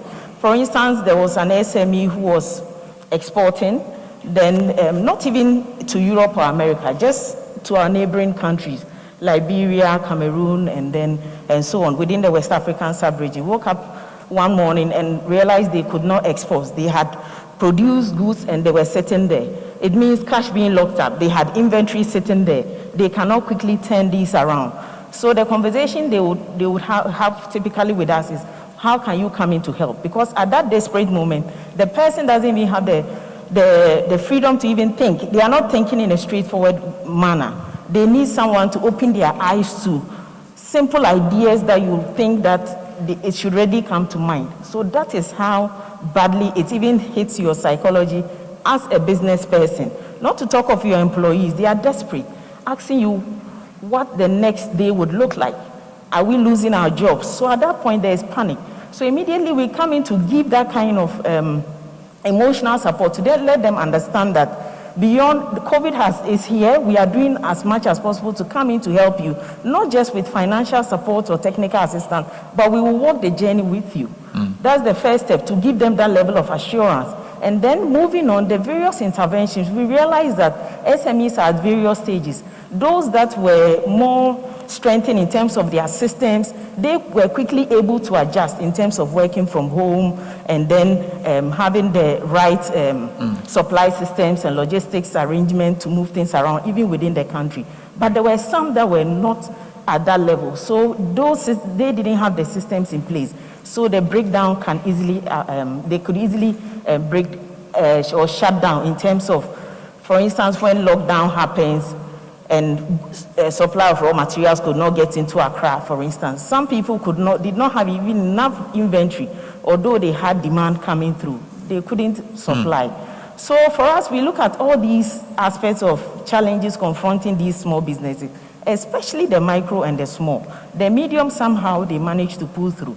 But the micro and the small, they don't have the necessary cash to be able to even have enough inventory or to be able to have pay their utility or even their various expenses in terms of salaries. So it becomes a challenge. So the COVID response from His Excellency the President, the announcement was a big relief in the sense that we're then able to come in quickly to give some relief, financial assistance, and then the technical assistance through other partners. We're also able to provide other interventions like digitalization support and so on. All right, thank you. So my key takeaway so far is Government of Ghana responded through a mix of fiscal and monetary incentives.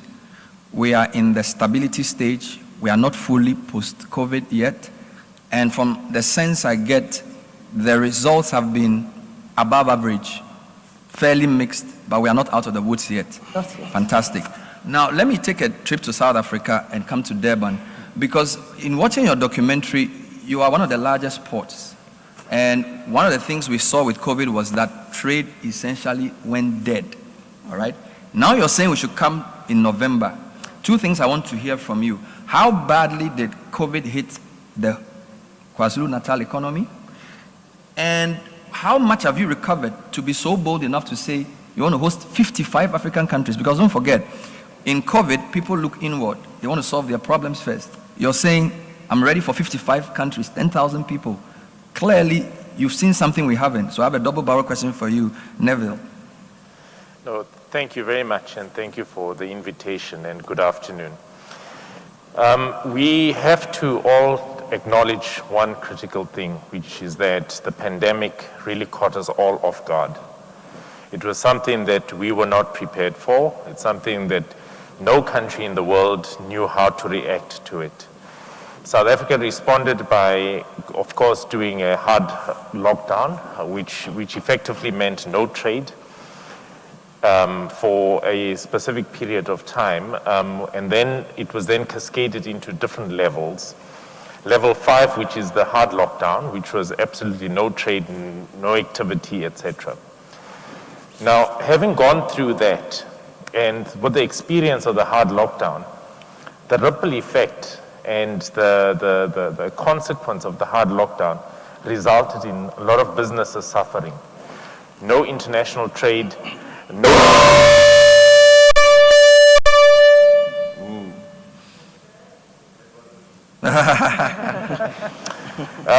as a result of that, the country has had to get to a realization where we had to look at what the hard lockdown does to industry and it does to the local businesses, including the SMEs, who are the ones that are mostly hardest affected, and the tourism sector. And because of that, then our government, then through the leadership of our president, specifically then decided not to do a hard lockdown in as far as industries are concerned, because trade still needs to continue, business still needs to continue, and people still need to continue being employed. So in the latest third wave that we're experiencing in South Africa, the restrictions are more on the behavior of people, because that is how COVID gets transmitted. As soon as we become reckless as people, then we then transmit the COVID, and it spreads like wildfire. Now, the idea from our government is then to deal with the behavioral aspect of people. How we are prepared for the IATF for 2021. We have slowly been looking at key sectors in the economy, and now that we are at a stage where we have gotten the message out in as far as the behavior of people, we then increased our vaccination program. As I stand here, I'm fully vaccinated. I've had my 2 shots of Pfizer, and a lot of our vaccination programs has started rolling out quite effectively to ensure that we get to a point where we've got herd immunity. And our predictions are by the time we get to November, a lot of our vaccination programs, particularly in the major centers of the economy, would have been fully implemented. And a lot of our citizens would have already received the vaccination programs. We are, coming to Ghana, I can say for South Africa, and you've seen our numbers are quite high. We are a lot cautious, very, very cautious from a psychology perspective, from an understanding of the virus, to a point where we know that we will be ready to host the AITF 2021 without a glitch. Fantastic. Thank you very much, Humphrey. So now let me come to Mrs. Awani then. So from the Afri-Exim Bank perspective, two things. What do you see? Because you are a multilateral organization, so you see Africa from a wide view. What were some of your observations from the perspective of Afri-Exim Bank on the effects of COVID on business? Just a general intro, then I'll come to after as well. So, Madam, what were some of your observations from that perspective on how COVID affected the continent, and where do you think we are? Are we stabilizing? Are we post-COVID from the African perspective? Thank you very much. There's no gainsaying that many African countries and businesses were affected by the COVID-19 pandemic. And if you would just allow me to address the first question you raised about what do you think will stimulate the economy, I'd like to quote the Secretary General of the AFCFTA. He says, although countries like Ghana are doing their bit in terms of stimulating the economies, but that many African countries don't have the monetary policy space, nor the fiscal policy space to bail out, and throw out those trillions of dollars that are happening elsewhere. Our stimulus package is the AFCFTA and increase in Intra-African trade. I'll also like to quote ex-12 President of Nigeria, President Obasanjo, who said, unless we increase Intra-African trade by 50% of Africa's total trade, we will not be fully liberated. In our bank, we introduced, because we knew the challenges that were being faced by African countries, public and private sector, we introduced some initiatives. I know we are not talking about that yet, but I'll talk about it in the context of COVID-19. One of which of the flagship products that we introduced was a pandemic trade impact mitigation facility that was supposed to support public and private sector to enable them adjust, to the loss of reduced cash flows that they had, loss of direct investments and what have you. As of now, we have disbursed over $6 billion to support that initiative. We have other collaborative initiatives working with the likes of UNECA, ITFC of the Islamic Development Bank, BADIA, co-financing facilities to support the pandemic, an impact on African economies and the private sector. Fantastic. So hopping off from what you just said, that trade will be the catalyst. Let me come to after Secretariat. So we're all excited. You're in Ghana. We're getting ready to take off. There's a big pandemic. Everybody's looking inward. But now we are being told, if you keep looking inward, you're going to go down. So you need to get back and start trading with each other. How ready is the continent? What have you seen so far? Have you started seeing anything to indicate that a lot of the African countries are getting ready to jump on the after train? That's my question to you, Damita. Okay, thank you very much. I thought you were going to attempt to call my last name again. And I was going to say to you, though it appears Ghanaian, it's not white Ghanaian because it has the G. Okay. So while you call yours Jang, mine is called Gyang. Nyang. Fantastic. Okay. Yeah. Okay, but thank you very much. Good afternoon, distinguished delegates and fellow panelists. One of the things I like about speaking last is that your job is easy. So you can just say, I agree with what she said, and I can say, I agree with what they said, and, the work is done. So let me say it this way. I was glad that she quoted His Excellency, the Secretary General. The AFCFTA is Africa's opportunity. It's a golden opportunity to change the narrative, for Africa to change its own narrative by itself, to change the narrative of hunger, of wars, of famines, the pictures that you see in the international media, to that of a prosperous and peaceful Africa. The AFCFTA is that silver bullet. What do I mean by that? Your question is linked to the pandemic. One thing the pandemic brought out to all of us is that we are too dependent on our trade with the outside world. When I say outside world now, I mean outside the continent. Yes. When countries began to say, we will not allow export of our products because we don't have enough, that should be enough to throw Africa into panic. Because what it meant is that some of the essential commodities that we needed to fight the COVID pandemic might not get to us, because before now, this is our trade trajectory. So when I say the AFCFTA is the silver bullet, it couldn't have come at a better time. It couldn't have stressed the need for us to grow Africa, to make Africa, and to buy Africa. Because if we were already on that trajectory, we wouldn't have felt some of the impacts that we felt with the pandemic. One of the panelists said that trade almost came to a stop. It did, because you have countries on their own saying, we don't want to sell to you anymore because we don't have enough. You know, so it brought that out. So the AFCFTA, let me go directly to the question you asked me. Have we started seeing, is there a buying, businesses geared towards the AFCFTA? Let me start with governments first.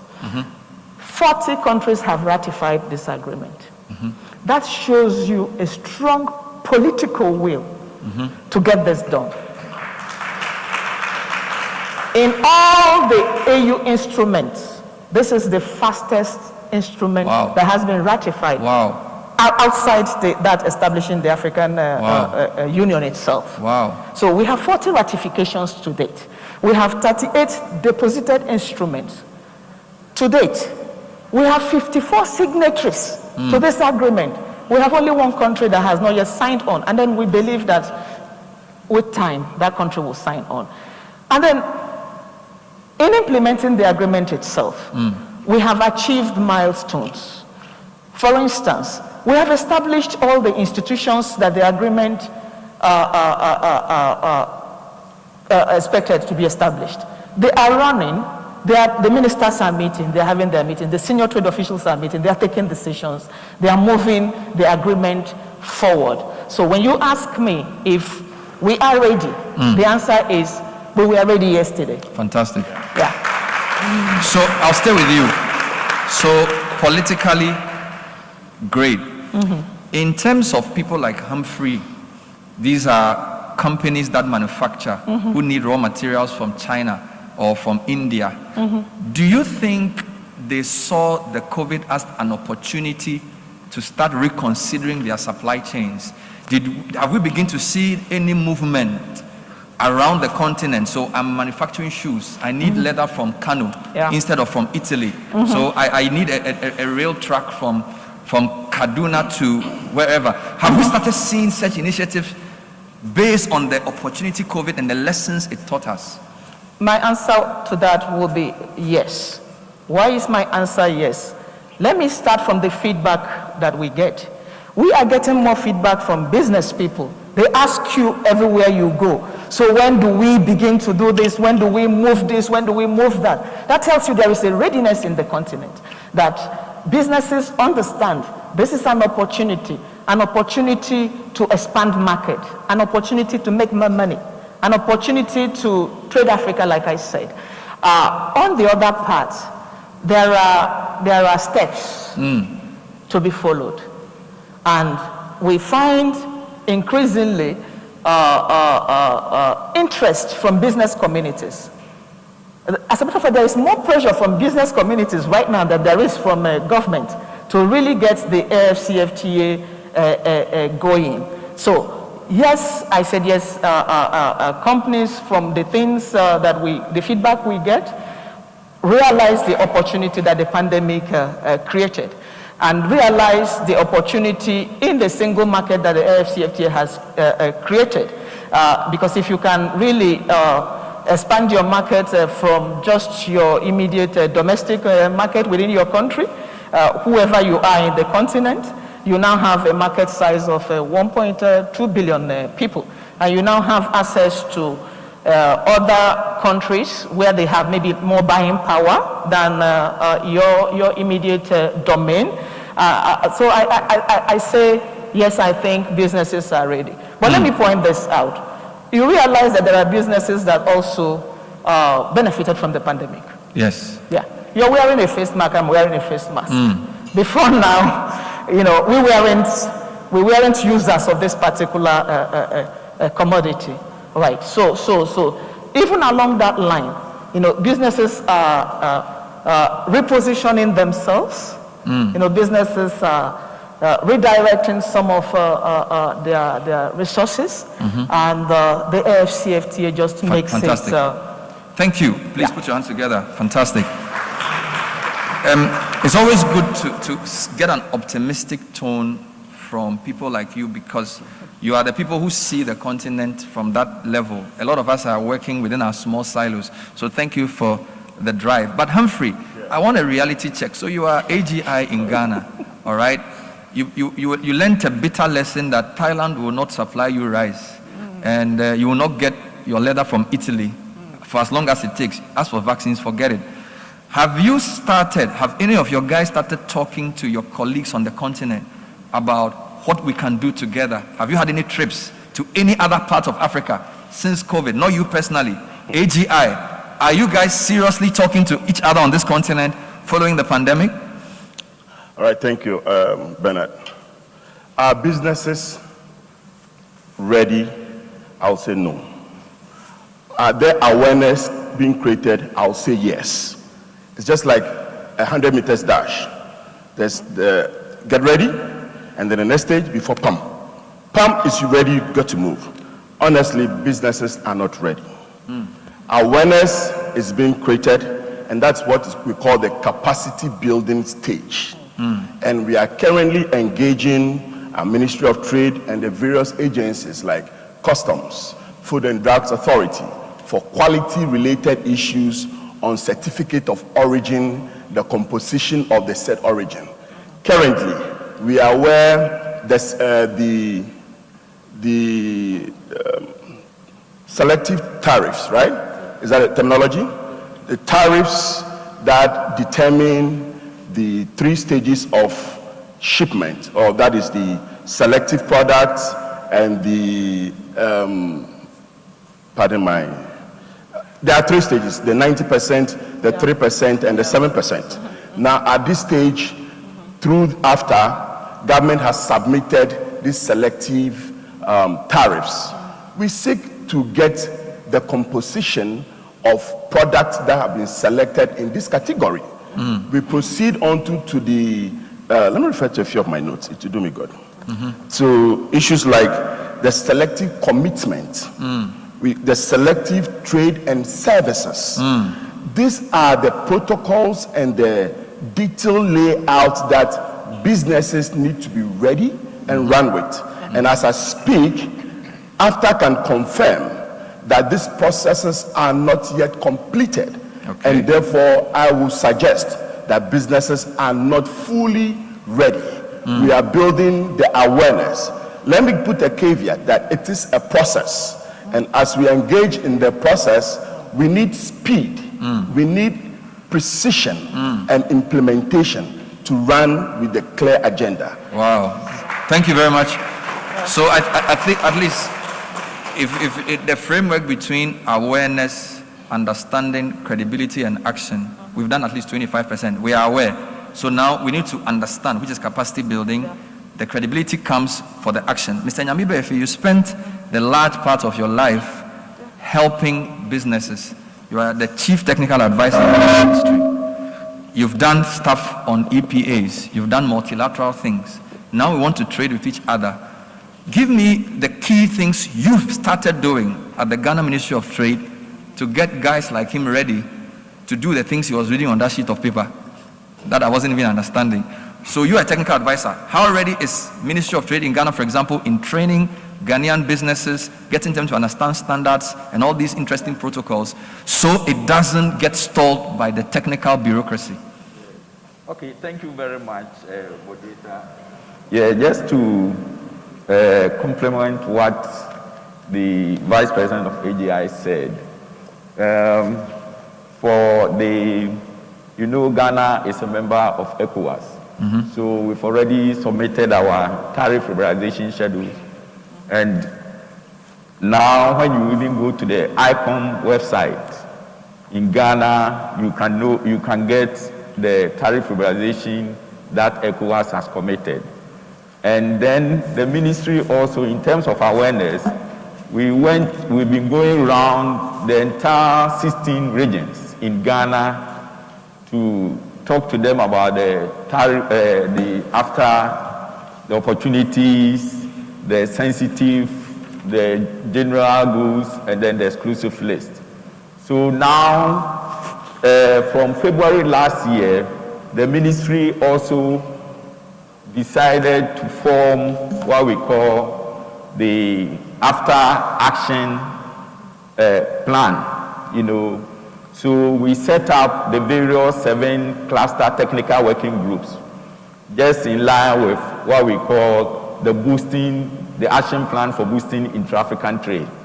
So we set up the 7 technical working groups to have a look at productive capacity, trade-related infrastructure, trade facilitation, trade finance, market information, factor market, and what have you.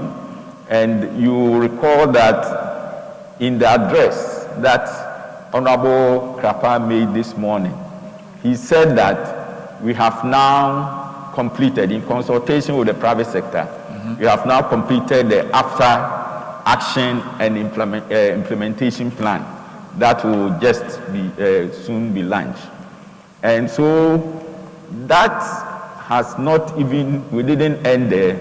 Now the ministry has gone forward to identify companies who have been exporting to the African market. Those companies also who have been exporting outside the African market, but have the potential to take advantage of the AFTA. And then also emerging companies who can be encouraged to take advantage of the AFTA. And now we organize series of meetings with them at the Accra International Conference Center. And now, as a first step, we have even identified 100 industries that are going to take advantage of the aftermarket as the first stage, and then more will be added. So we'll continue to collaborate with AGI, Ghana National Chamber of Commerce, and industry. And then we also see that the potential that will enable Africa naturally benefit from this market is to get the regional value chain moving. Once you get the regional value chain, because when you look at the AFTA agreement, it has a very good cumulative rules of origin. So instead of you to maybe import some raw materials from outside Africa and add value, that basic economics will tell you the multiplier effect will go to maybe China or some other country. Now, because of the cumulative advantage, you can now import the raw materials from any member states who have ratified the state parties. Then you add value to it.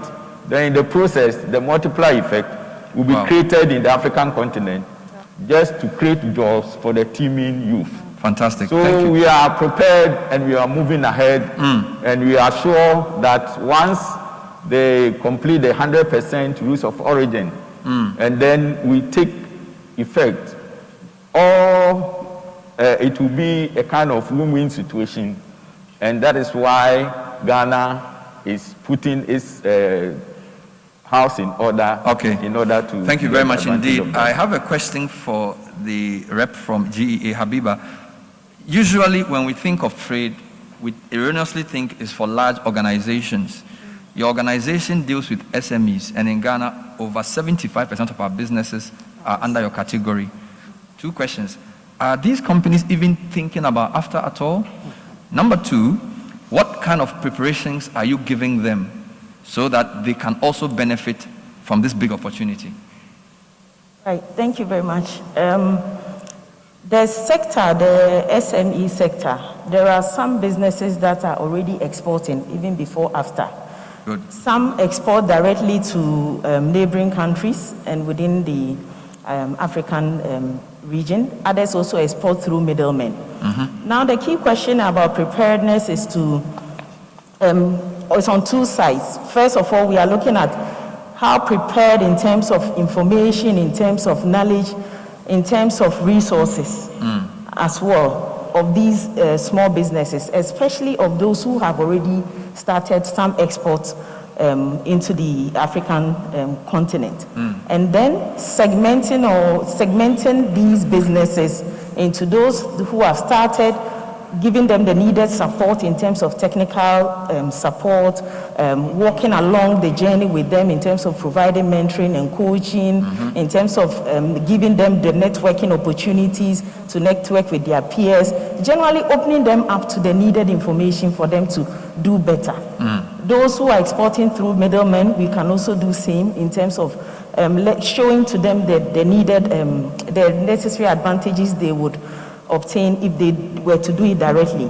And there are also a tier or a group of SMEs who, in terms of volumes to even send across, they may not be able to meet it. But when they come together, they will be able to meet the volumes and produce to the specific quality of an aggregator to be able to export to the region. So it's about identifying, segmenting, and then addressing the needs of each of these groups through the various support interventions that I have outlined.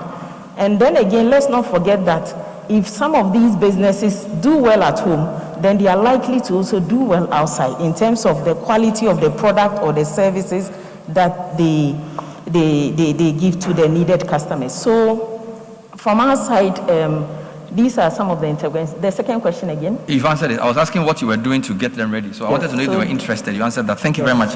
This is still the panel discussion coming to you live from the Ghana leg of the IATF Roadshow. Looking forward to Durban in November. And I have a very rich panel, including Habiba Soumani from GEA, Neville Maidi from KwaZulu Natal. I also have Mrs. Kanayo Awani from the Afro-Exim Bank, and of course, Anthony Nyamibefi from Ministry of Trade, Humphrey Eyim Dake, and Damita Nyang. We have a few minutes to take some questions from you, but before I do that, I have 2 final questions for the panel, one to Afro-Exim Bank and one to KwaZulu Natal. So many things are happening. Walk me through some of your products and services which can help this process. What can you do for African businesses to get them ready and to get them involved in this trade that we're so excited about? In answering this question, I'm going to repeat a few things that our Executive Vice President had said, essentially for emphasis. We, Afro-Exim Bank, operates on strategic plans, 5-year strategic plans. We launched the current one it started in 2017. We called it Impact 2021, Africa Transformed. And it was hinged on 3 main pillars, as the EVP said: promoting intra-African trade, facilitating industrialization and export development, because you cannot speak about intra-African trade without industrialization. And the third is deepening our trade finance leadership. In doing that, and the intra-African trade is the arrowhead. It was clear to us that political enthusiasm alone will not do it. You need strong financial institutions to anchor the implementation of the AFCFTA and support public and private sector institutions.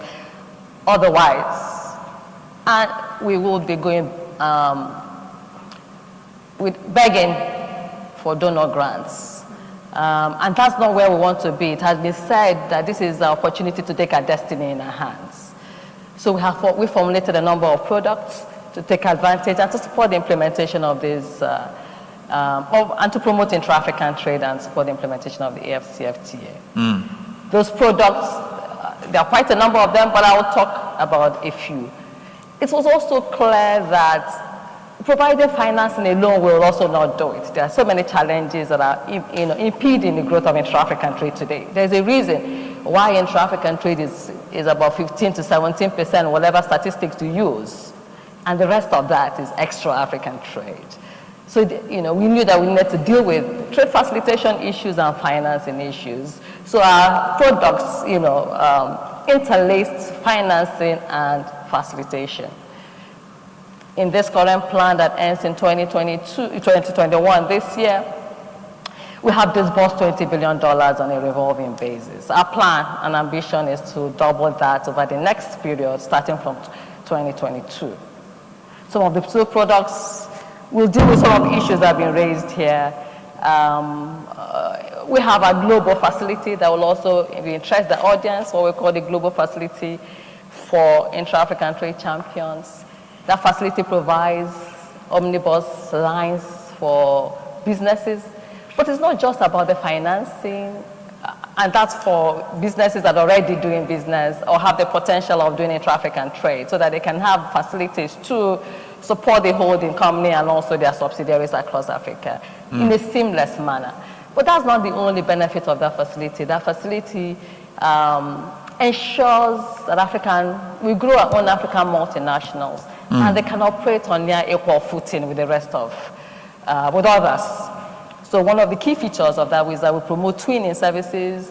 When our President Rama is going on state visits, we assemble intra-African trade champions to go with him to facilitate the award of contracts by supporting it with financing. We have facilities around promoting intra-African investments.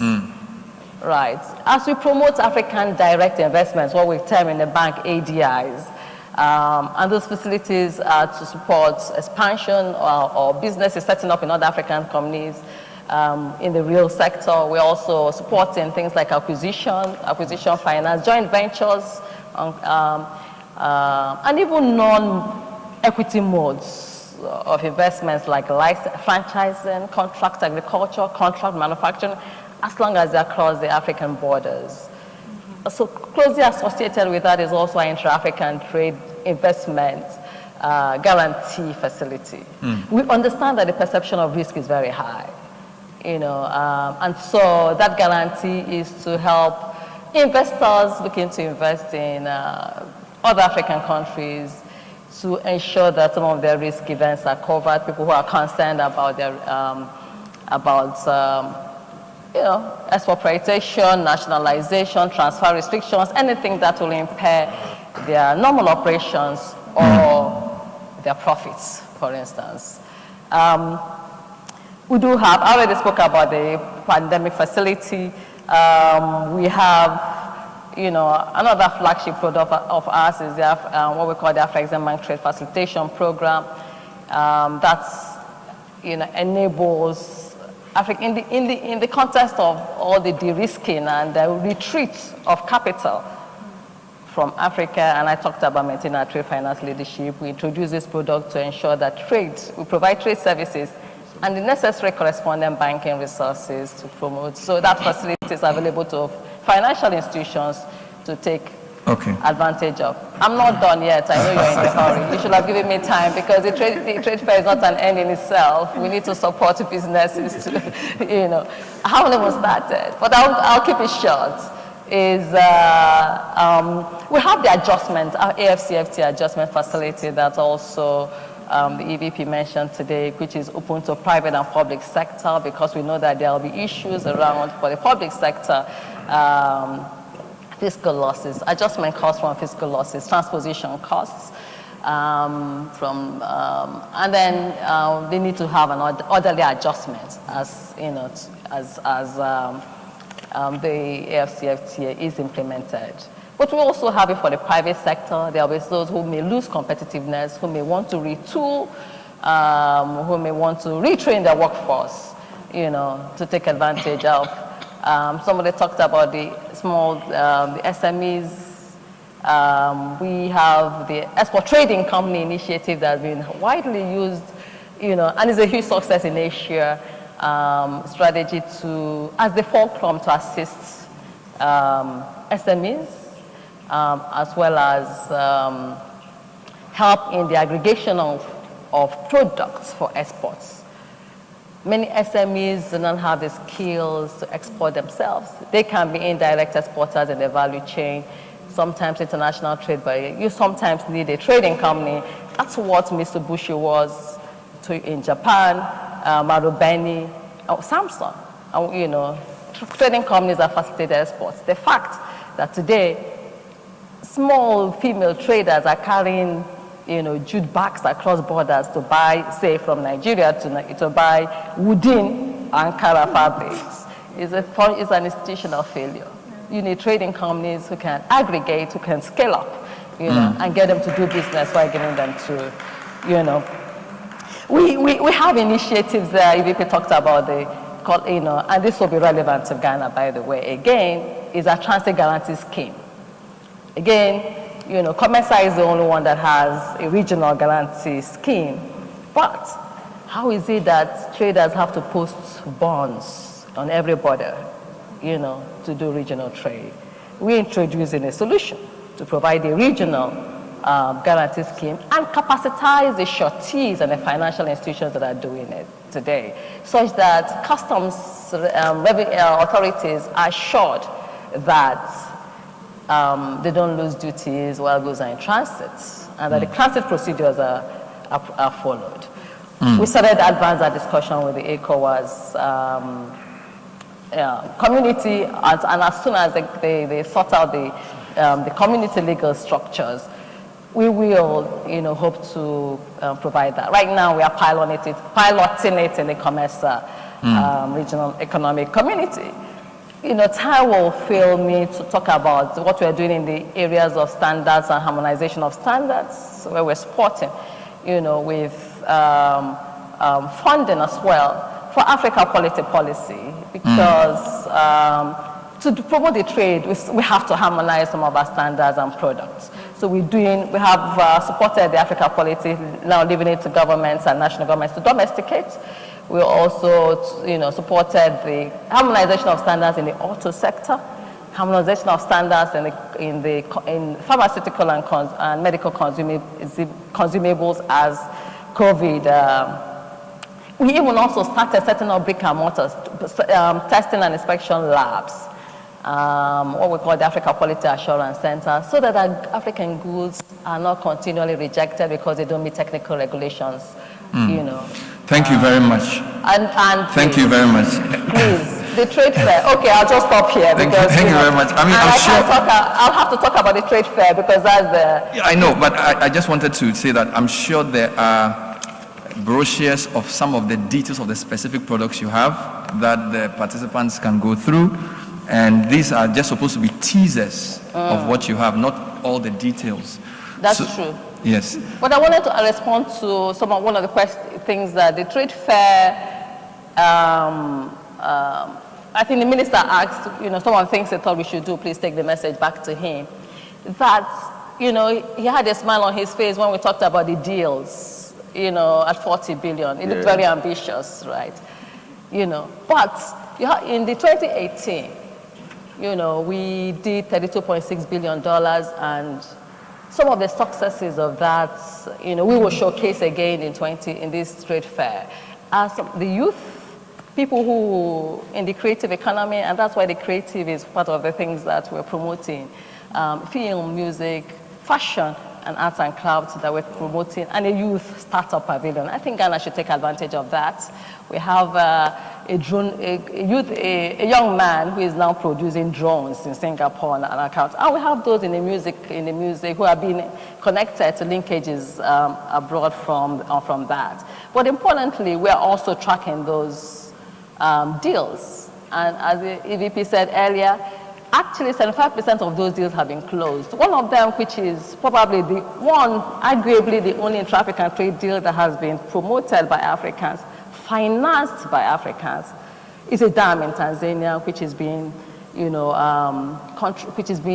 developed by the Tanzanian government and being handled by 2 Egyptian contractors and financed by local African, at least the guarantees, the contracting guarantees, because the government is financing it, by Afrexim Bank leading the finance consortium.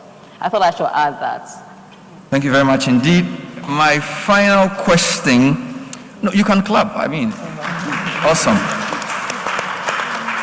Clearly, a walking encyclopedia of a lot of products and services, very passionate about the continent. We are grateful for that. My final question is to you, actually. So, all of this we've said, we're coming in November, you're hosting us in terms of venue-wise. What else can you add to what we should expect? What will this IATF Durban 2021 do for intra-African trade that we haven't clearly spelled out yet? That's the final question. Thank you for the question. I think you asked one of the panel members if he's traveled. If you haven't, we're ready to host you as KwaZulu-Natal. We're ready to have a bilateral, and I know our High Commissioner is here and my head of department is here. We're committing that we will have a Ghana-focused event that will be encouraging trade between Ghana and South Africa, in particular our region. So that is one commitment that we're giving. We'll do the same for other regions as well, but this one here, because this is the Kickstart program in terms of the activation for the intra-African trade, it's important that we encourage that trade. What is also important, and I just want to also just touch on the issue of the intra-African trade fair, as well as the Africa Continental Free Trade Area Agreement, is that if each African country can, over and above the compliance issues, if you are able to identify key products that you want exported from your region into the continent, showcase those opportunities. We've done that. We've actually put together we've done a full analysis of the products that we're currently exporting, current products that we're importing, looking at the key destinations, what are we able to then look at exporting into the African continent. But we need to do a little bit more research in terms of what it is that we need within the continent to actually change the picture of this 18% or 16%, depends who you talk to in terms of intra-African trade. But we need to change that. And only we have the ability to do that. I'll give you a story. I flew in between Johannesburg and Durban, our city. And I sat next to a gentleman who had just come back from Switzerland. He had spent a month doing different trade shows in Switzerland, and he had been doing it for 3 years. He had lost a lot of money because the market was not biting. And I said to him, but have you looked at exporting to Botswana? Have you looked at exporting to Mozambique, which are our immediate neighbors? And he had never thought of that. So sometimes we tend to think about the outside and not necessarily look at what is around us and how we get our products into the key markets. And as I speak to you now, he manufactures belts. He's diversified now. He's producing leather shoes, leather bags, etc. Because the African market responded to the product that he produces, because the African market understands the product. And he was able to then just, instead of now taking a flight 12 hours away, he just jumps into his car, he drives across the border. Wow. Then he's able to do that. That is what Intra-Africa Trade Fair is going to do for all of us and for the businesses. And the Africa Continental Free Trade Area becomes a catalyst for businesses to go into that. One big challenge that we as African countries also need to resolve is the non-tariff barriers. That's a big task that needs to be dealt with, so that we avoid issues when we are actually trading between borders. The final comment that I want to make is we also need to deal with the issues around the certificates of origin, because I've noticed a trend by some major countries, particularly in the Far East, that are now signing bilateral agreements with certain countries, 100% duty-free, etc. We need to monitor that so that what is a platform for intra-Africa trade does not become a conduit for products that do not originate from the continent to come through other certain trade agreements to come into the rest of the continent. So there, it's not me.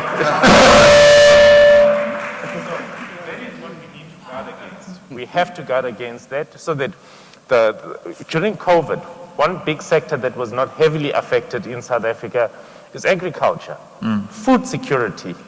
Why do we have to import food from other destinations when we can feed each other? Okay. Thank you. Fantastic. It's almost as if each time you want to make a controversial point, the sound goes off. Maybe we should check the guy behind. Somebody's paying him. He doesn't want us to hear you. But I think the panel has been fantastic. Please put your hands together for the panel. I mean, having a one-on-one interview is hard enough. Having a 6-on-1 to make sense of an issue, well done. Thank you for your insights.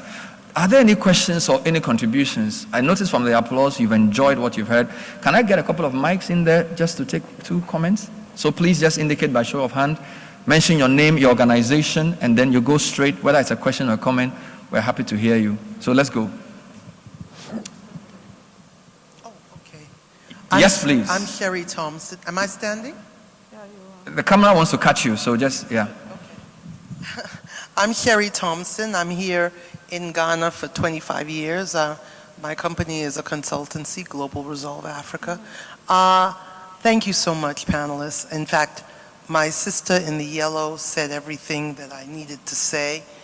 And at the end of the day, I am happy that we covered some of the things. Now, one of the things that I'm looking to cover is the fact that we have borders with people holding trade back, and I'm specifically talking about foodstuffs. We have women that, you're right, it's a failed situation when they are sending cloth, women, but it's working. It's part of how they make money for their family. But when we hold back foodstuffs and have them rotting because somebody at the border needs to be paid, we need to stop that. Can we stop that?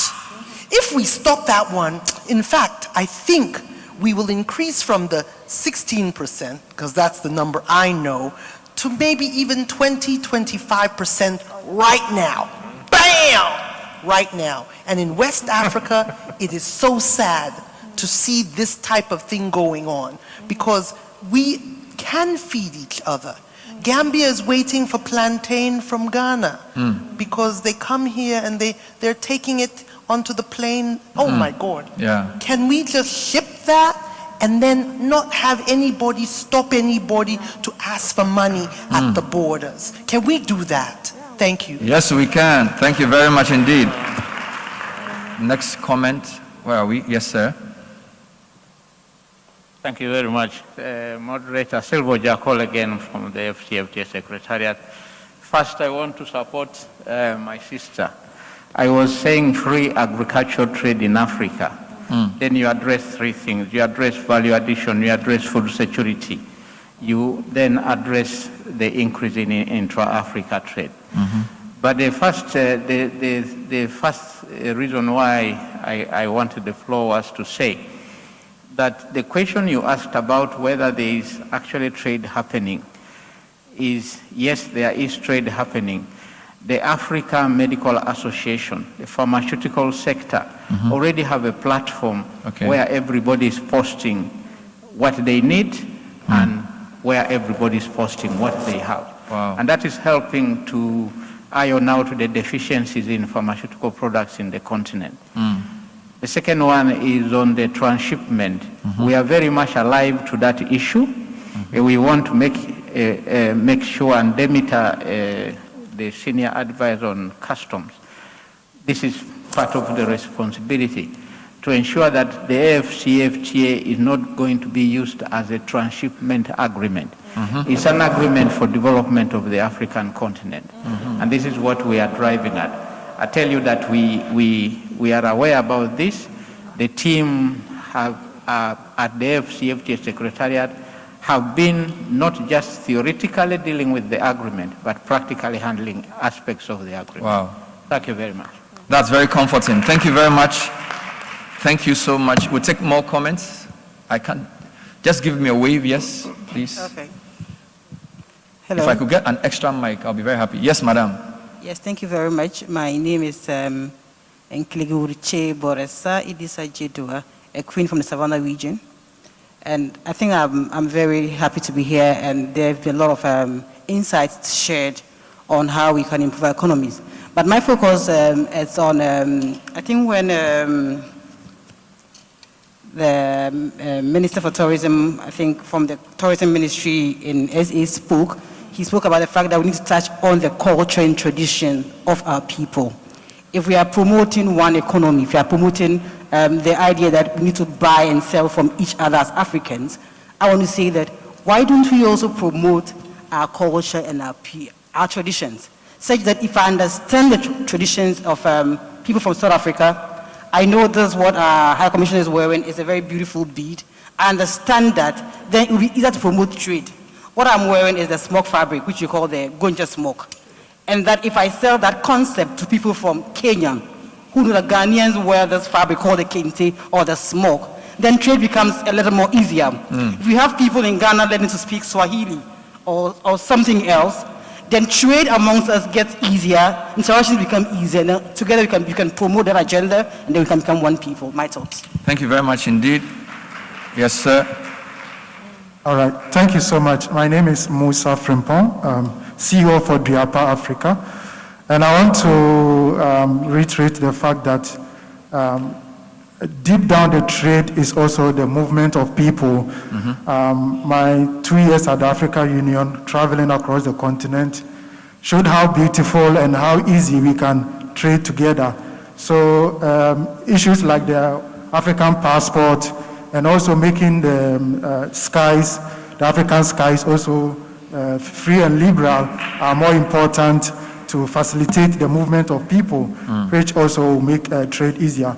One thing also I want to send to the AFTA Secretariat is that we couldn't do very well with the Agenda 2063 by domestication and making it popular to the African people. So what China has done with the Belt and Road Initiative, that today the common man on the street selling whatever knows about this Belt and Road Initiative.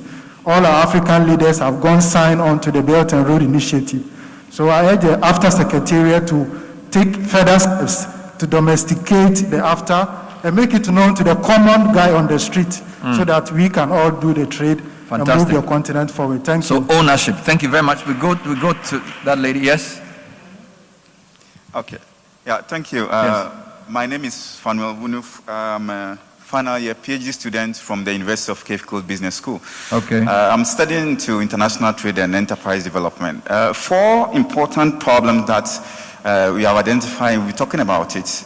I would like to know from the panelists what is being done. Financing, we talk about it all the time. We're still talking about over 20% interest rate. And the consultant from the Ministry of Trade will tell you, as he said earlier, China will enter this market soon. Europe will come. They are getting interest, loan at interest of 1%, 2%. And we are still here, still talking. What are the urgent, aggressive actions being taken at a policy level so that we can be able to do something? Otherwise, we'll live here again and we'll go and next year we'll come and talk about the same problems. Then also logistic issues. Moving from here to Yaoundé may take you several hours or thousands of dollars to move something. You go to Frankfurt and it's quite easier. So what are we doing about logistic problems? And then finally also intra-African business partnerships. I think we should strengthen this one. This one go to AGI. He mentioned it, but it's like we talk about them, but I didn't hear anything about what exactly is AGI, for example, doing. What exactly is the ministry doing so that we can link up business from Johannesburg to Accra, and then we meet and then we see what we can do. Thank you very much. So financing, logistics, intra-African business partnerships. Question for the panel, please take note. Ziad. Hi. Okay. Yes, thank you. My name is Ziad Hamoui, and I'm the National President of Borderless Alliance for Ghana, and it is a regional trade advocacy group. And mine are 2 quick comments. They are actually suggestions, because I'm the type of person who likes to have an action plan based on meetings. So my suggestions are 2. The first one is based on an event that took place a couple of weeks ago in Ghana, and that's the Business to Business Investment Forum, which the AFTA held successfully in Accra a couple of weeks ago with the Angolan president. And this shows you that there are business opportunities between various business delegations across Africa. I think we have to use this approach, and we have to use the Intra-Africa Trade Fair to create this kind of business-to-business forum, not just between businesses. You have to invite heads of states in order to lead their business delegations to that place. That's where everyone is converging. You're having 10,000 people there. So why not have the heads of state to actually patronize their business delegations to make some business deals? And that will give traction. That is one. The second, and it feeds into this actually, because while you have the heads of state over there, let's use the IATF 2021 as an opportunity to move the agenda of the free movement of people across Africa. You know that Agenda 2063 is not just AFTA. There's also the freedom of the movement of persons, which is an entirely different protocol than the free movement of goods, which the AFCFTA is handling. So let's take the opportunity of the IATF. Let us create, in case the organizers haven't done that yet, let us create a small mini summit for some of the heads of state to talk and to gain traction to the signatures on the protocol for the free movement of persons, because we are very late on that one. So this will be a good opportunity. Thank you very much indeed. I don't know where the mics are. Okay, yes, sir, please stop. Yeah, my name is Yakubu. I'm the export manager of Latest Firm and export development expert. We have been exporting the African market, but so far in Ghana here, the Secretary of AFTA is in Ghana. The awareness is there, not enough. But what is AFTA Secretariat doing for the other African countries? Especially our neighbor countries, because they are not aware. Even recently, I had the opportunity for going to the African countries, and they are not aware of the AFTA Secretariat, what is really they are doing. Because we have the opportunity today. The Secretariat is in Ghana here. We have workshops, we have conferences we are attending. What are they doing for the other countries, especially our French-speaking countries? Because they had the main problem in exporting in their countries. Because they sometimes, they know that the protocols are there. But when you try to penetrate the resistance, what are they doing? Because human behaviors are affecting the entire African trade. Okay. What can we do? Thank you very much, Latex Foam.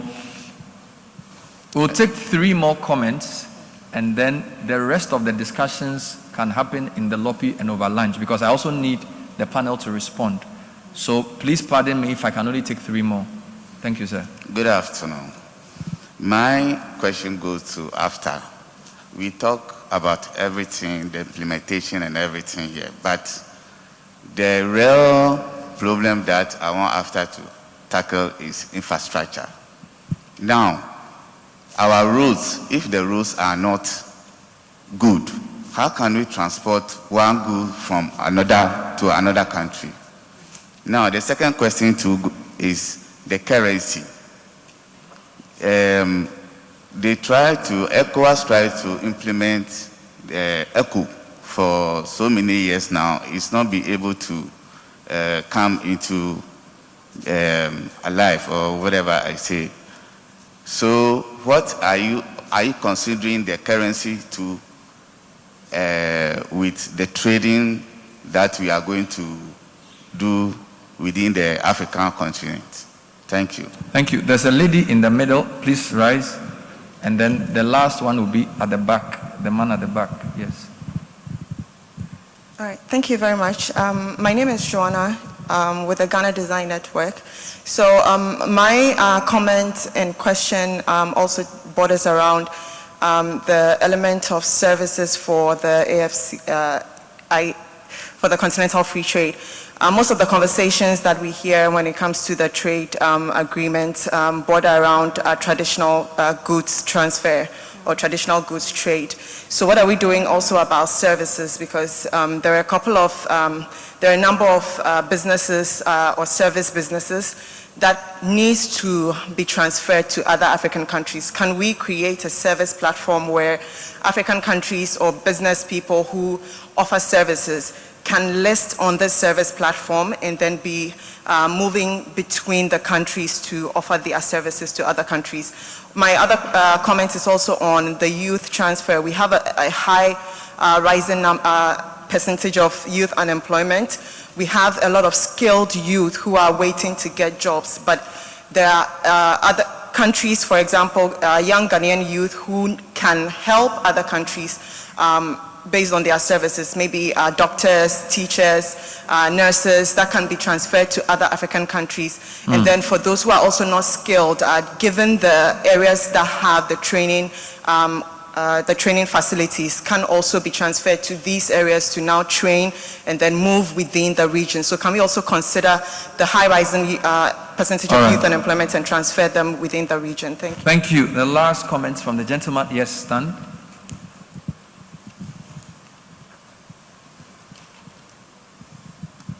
Thank you, Bernard. My name is Emmanuel Ansamprofi. I run Trotro Tractor, a technology platform currently working in 5 African countries. My question first goes to AfriExim. How are you, logistics on this side of the globe is quite difficult. It's costing much more to transfer a 1 kilo of product from here to Nigeria than to transport the same amount of product to Europe. How is AfriExim Bank helping in regards to logistics platforms? Because that way it can also boost trade in terms of the various e-commerce platforms that are being churned out. Second has to do with technology. How is the Fair promoting tech startups?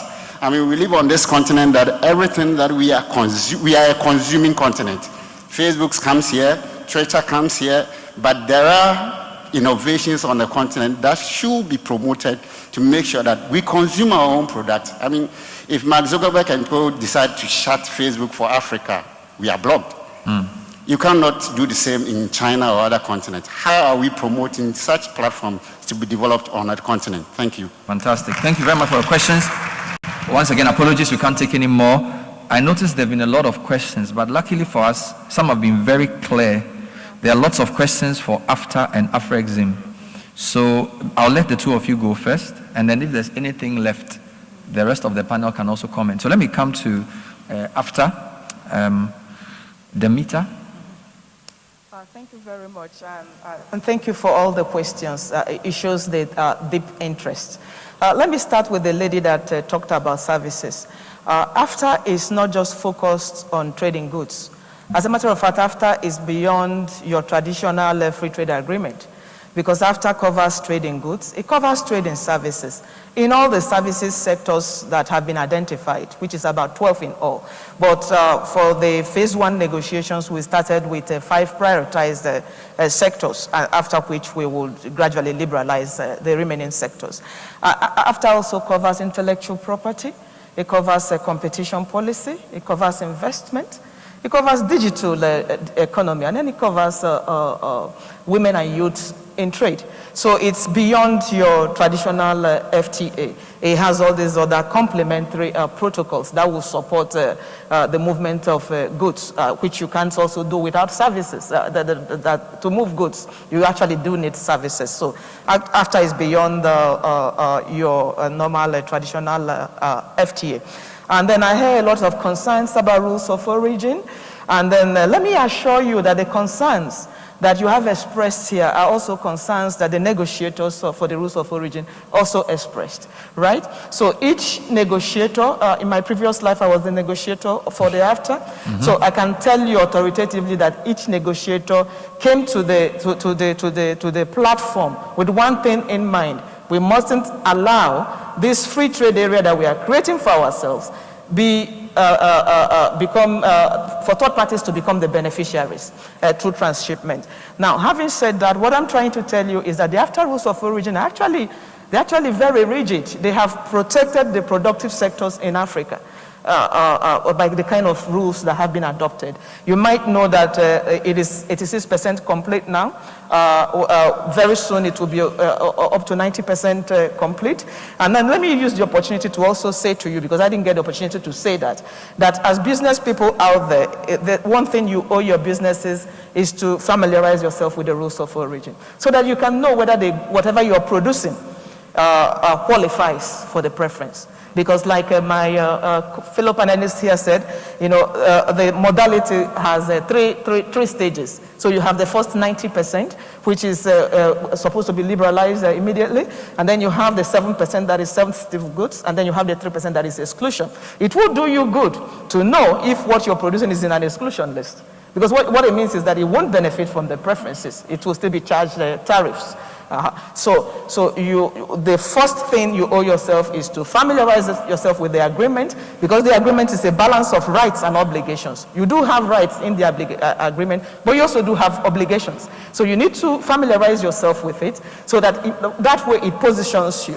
Because like I said when I usually have these talks, I said the users of the agreement most of the time don't know what is in the agreement. And that way they are not able to assert their rights when they come to the point of being able to assert their rights. So you have to know what is in the agreement. You have to know what is in the schedules of commitments, both for goods and for services. You have to know the rules of origin that govern what is considered as originating from Africa. You have to know what is in the standards obligations.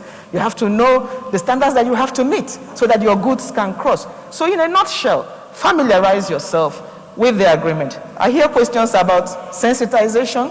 To some extent, the sensitization is ongoing. We can deepen it. We can always deepen it. And if you look at the agreement provides for us to continuously sensitize. It also provides for us to continually build the capacity of the institutions that will be implementing the AFCFTA. So these are all part of the programs that are on ground for the AFCFTA.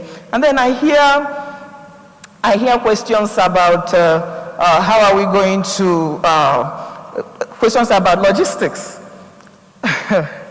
Why did I stop and laugh? The only reason, the fact that we don't have a free trade area, let me put it that way, wasn't the only reason why we were not trading amongst ourselves. There's a plethora of problems. The AFCFTA is just one leg of solving the problems. But then infrastructural deficit in Africa is a huge problem. Like the gentleman that pointed out. I mean, you have the AFCFTA. The tariffs on your goods have been removed. But if your goods can't move from one point to the other, it's still not going to be able to benefit from the preferential area. So infrastructure is a huge problem. From our side, the Secretariat, we realize this, but remember, our basic mandate is the AFCFTA agreement. But we recognize that without infrastructure, we might not be able to achieve the goals and objectives of the AFCFTA. So currently we are on a drive to, there's a lot of partnership with Afrexim Bank. We are on a drive to attract private investors, especially in some of the areas, especially the trade corridors, to meet the infrastructural needs along the trade corridors so that the goods can move more seamlessly.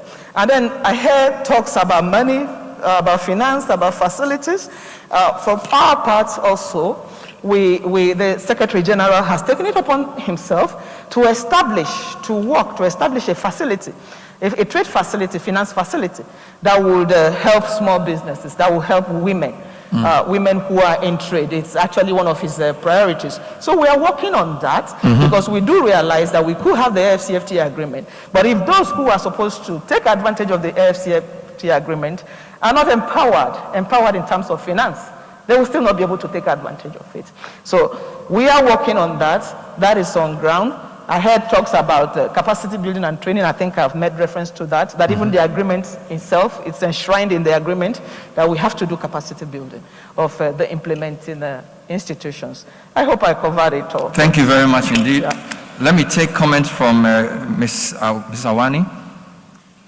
I didn't get all the questions, but I'll try and attempt to answer those that I got. And if there are still questions, we can meet in the corridors, like you said, or in the meeting rooms. This panel will not solve all the problems of intra-African trade, but we are ready to give it a best effort, certainly as Afrexim Bank. And, you know, I will leave the Ghanaian locals to talk about interest rate at 20%. I think you all are best placed to talk about that. I will talk, there was an issue about currency. One of the things we are doing is introduction. I failed to talk about the African Trade Gateway that we are promoting, which is around 6 digital solutions. One of them is the Pan-African Payment and Settlement System that is meant to deal with the issue of high cost of foreign currency in our trade, the informality of trade, because trade can be done in local currencies. A Ghanaian exporter should be comfortable to receive Ghanaian cedis, assuming that Udin I was talking about was being imported by Nigeria, the Nigerian who will pay Nigerian naira. So that's one of the solutions to deal with, because that's one of the issues inhibiting intra-African trade, is the multiplicity of currencies and the fact that we are always using foreign currency. Logistical issues. We also launched a study as Afrexim Bank to review the trade carrying infrastructure and to see where the gaps are. Trade carrying infrastructure. And that reviewed a lot of, but I can tell you that we have a mobility solution, but also, border infrastructure solution. We're doing a lot even in Ghana, in the railway sector. We were in discussions with the Railway Authority to support some private sector initiatives as well. We're also doing a lot of road financing in West Africa. There are other, initiatives around the maritime and the airlines. There was business partnerships, as I understood it. We're also promoting business councils. That's so important. Network of business councils, reviews saw that I think we only had, when we studied it, Tunisia as the only country that had a Tunisia-Africa, not bilateral business councils. And that's something perhaps that maybe need to. Tunisia-Africa Business Council, not Tunisia, Algeria, or Tunisia, Ghana. And then we're trying to promote that network of Ghana-Africa business councils as a way to create the partnerships, as we are also promoting sub-sovereigns. So, on the sidelines of the trade fair, we're going to be having a sub-sovereign so that, the provinces, the local governments, and the states that are sufficiently autonomous can take advantage of that platform for exchange of trade and investment opportunities. I also wanted to talk about, so there's awareness and sensitization. Why do other countries? We are also contributing to that because it's an ongoing project of creating awareness. We have, working with the ITC, International Trade Center, we have what we call the How to Export program. It's a practical training because how you export to outside of the continent may not be necessary. If you want to take advantage of the Nigerian market, for instance, you need to know how to package the goods. So we're doing that. So we've piloted in a few countries, and the plan is in September to roll it out to the 55 African countries. I don't know what else that was asked that I haven't covered. There were quite a number of questions, but, and I also wanted to say that some of the trade, to comment that AfCFTA made, the Chief of Staff, is that we do see some trade happening. Recently, we witnessed the beginning of trade of maize products from Malawi to South Sudan, for instance, under the AfCFTA. This was all I could. Thank you. That's a lot. Let's take final comments from Humphrey and any other panelist who wants to respond to anything that's been said. Let me do a bit of this. Most of the questions asked were envisaged in the Lagos 1980 action plan. Okay. And also in the Abuja 1991 milestones. And these are captured in the single market, the Pan-African payment system, the tariff, non-tariff arrangement, the customs and the custom union activities. Granted, and let me also add that of the various protocols regarding the, what do you call them? The description of, oh please, keep forgetting this word. The words are long. There are so many. Okay, the schedules of tariffs, schedule of commitment, schedule of trade and services. Trade and services will answer a lot of the finance questions. Granted that all she's saying are well captured, well circulated among countries. And we all know what I can benefit from Egypt, from Morocco, from South Africa in terms of trade services, i.e. finance services.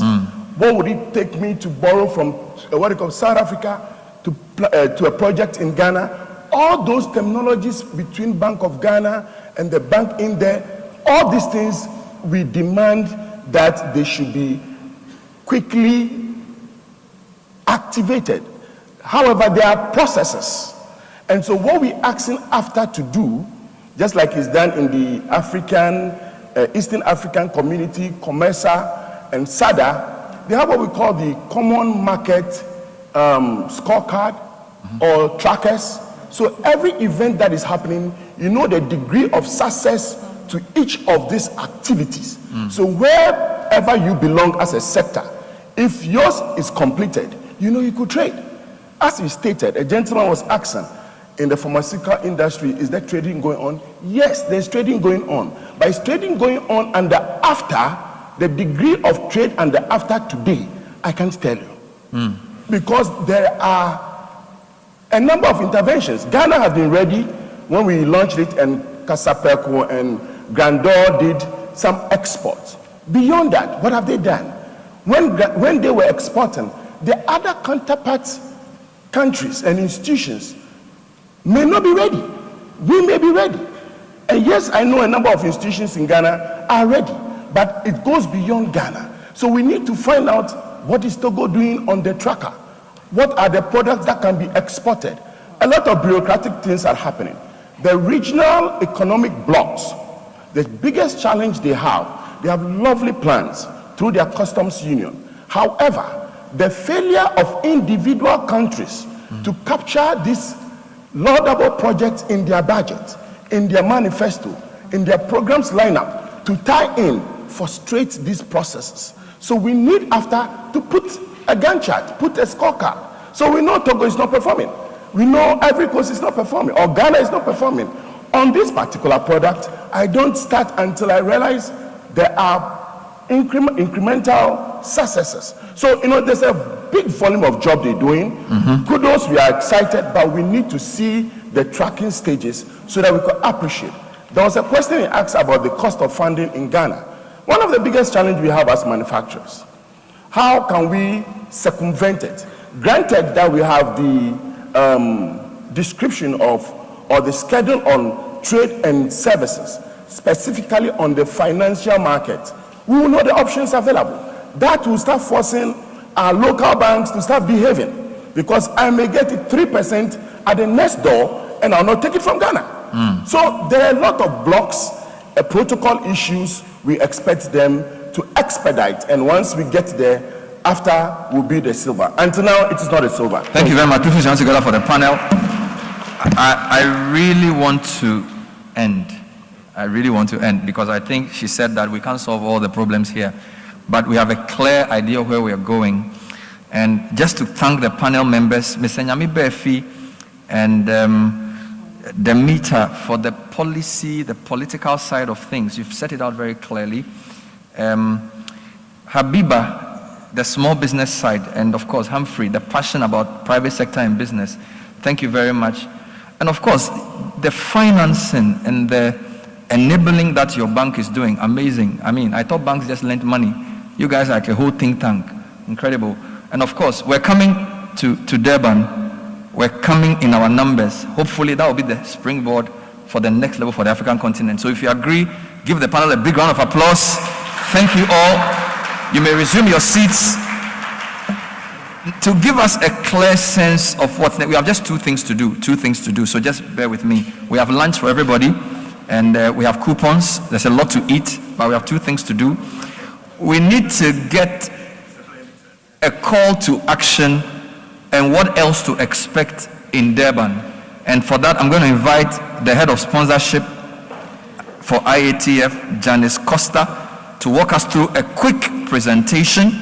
Then the South African High Commissioner to Ghana will close us, after which we will go for a big lunch together. If please help me move yeah. So please put your hands together for Janice Costa. She's the head of sponsorship, as she brings us a quick fire presentation with some insight into what to expect in Durban. Thank you. Welcome. Thank you so much. Good afternoon, His Excellency Mr. Herbert Cropper, Honorable Deputy Minister of Trade and Industry, Her Excellency Madam Grace Mason, South Africa High Commissioner to Ghana, African Bank Executive Vice President Mr. Dennis Denner, IATF Ambassador and CEO of JEPA, Dr. Sare, esteemed guests, all protocol observed.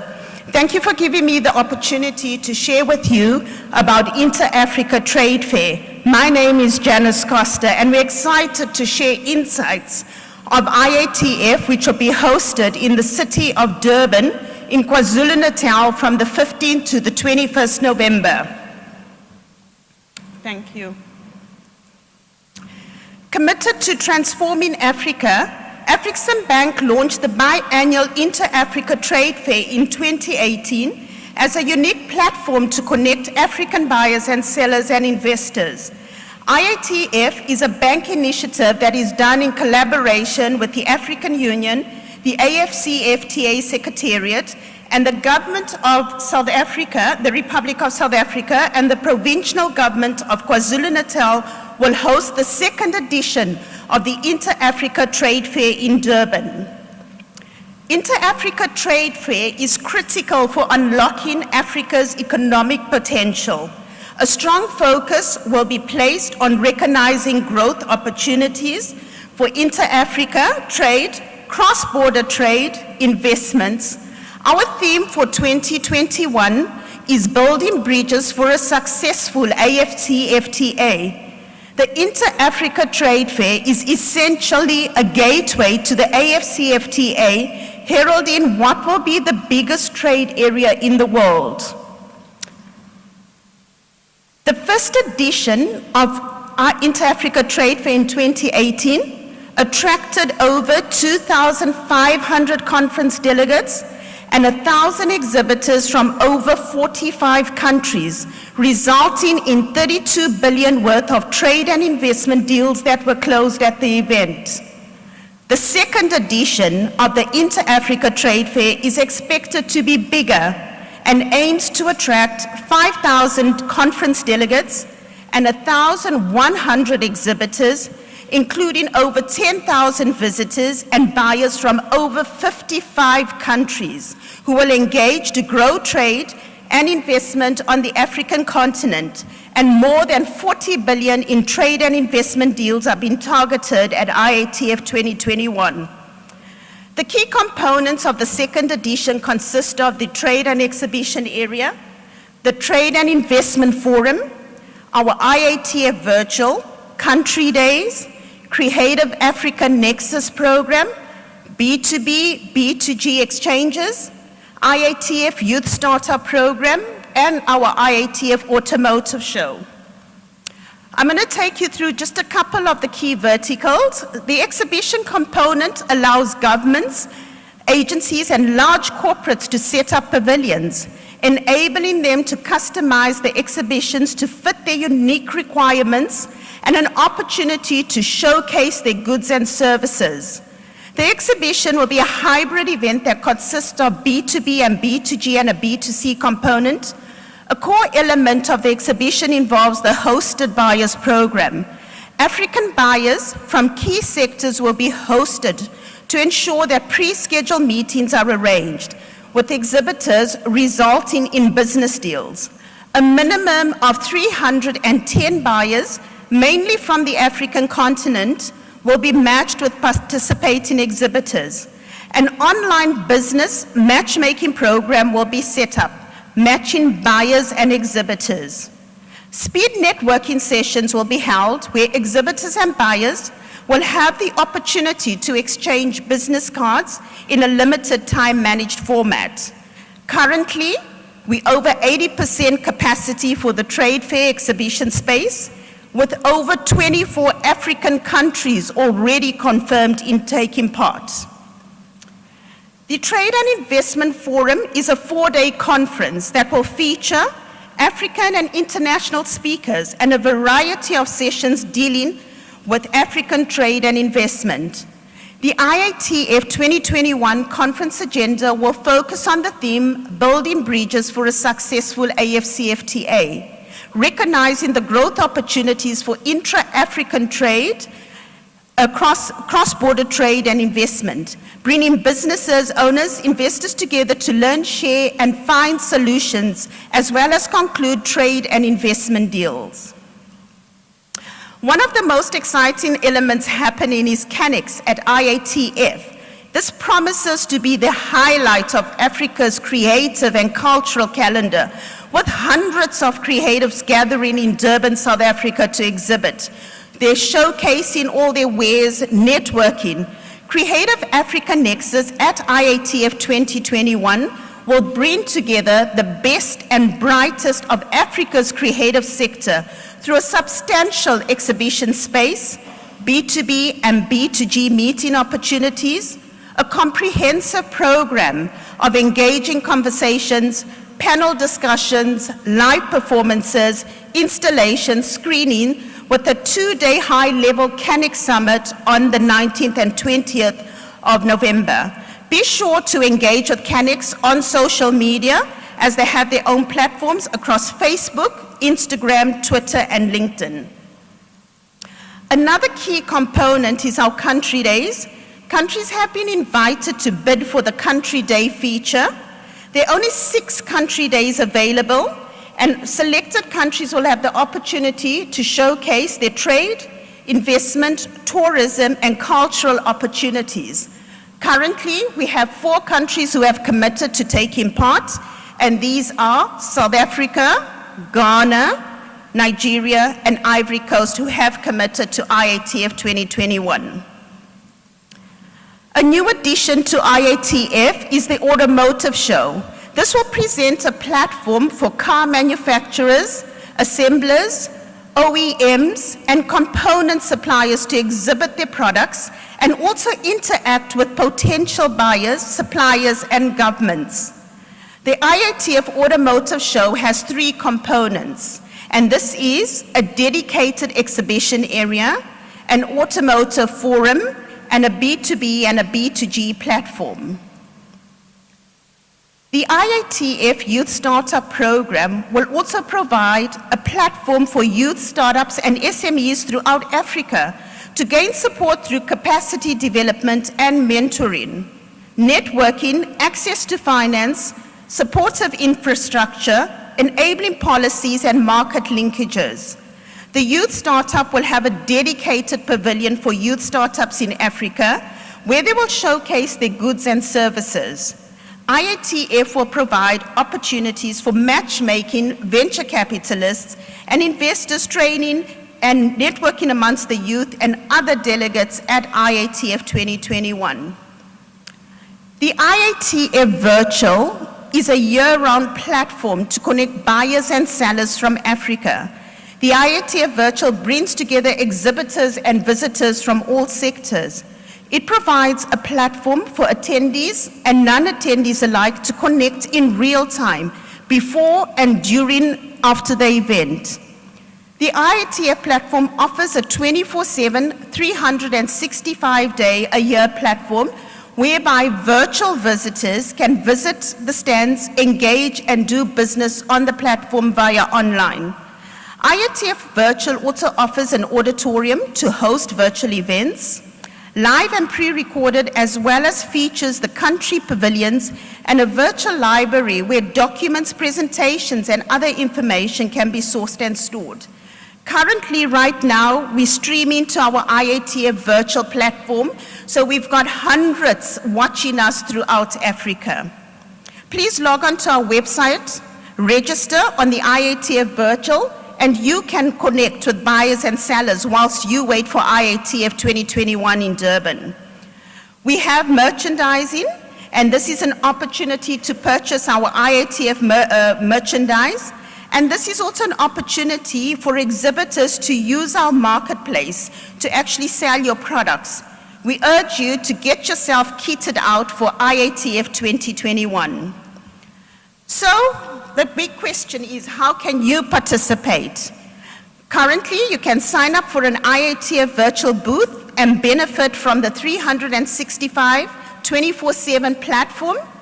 You can sign for an exhibition booth in Durban and benefit from connecting in real time with buyers, sellers, investors, and all the African governments who will be in one place. You can register for a visitor or a delegate to attend the conferences. You can do this by going online, our Intra-Africa website. Registration is currently opened. Or you can sponsor and join the partners who are benefiting the rewards of being associated to IATF. We offer customized sponsor packages for businesses big and small. As a partner, you benefit to access over 1,000 buyers, 1,100 exhibitors, 10,000 visitors, IATF is the only platform where you will have access to meet the 55 African governments, qualified hosted buyers and investors. Why not get your brand associated with the next captive audience who could be your next big business opportunity? So what do we need from you? Follow us right now, engage on social media through all our platforms, Facebook, LinkedIn, Instagram and Twitter. Be sure to tag the official IATF handle as well as use the hashtag IATF. Our customer service team is also available for any questions or any facilitation you would like to take you through the process. The details are on the screen. Also sign up for a virtual stand and be part of this conversation, or take an exhibition booth in Durban, or you can be a sponsor and be part of our VIPs.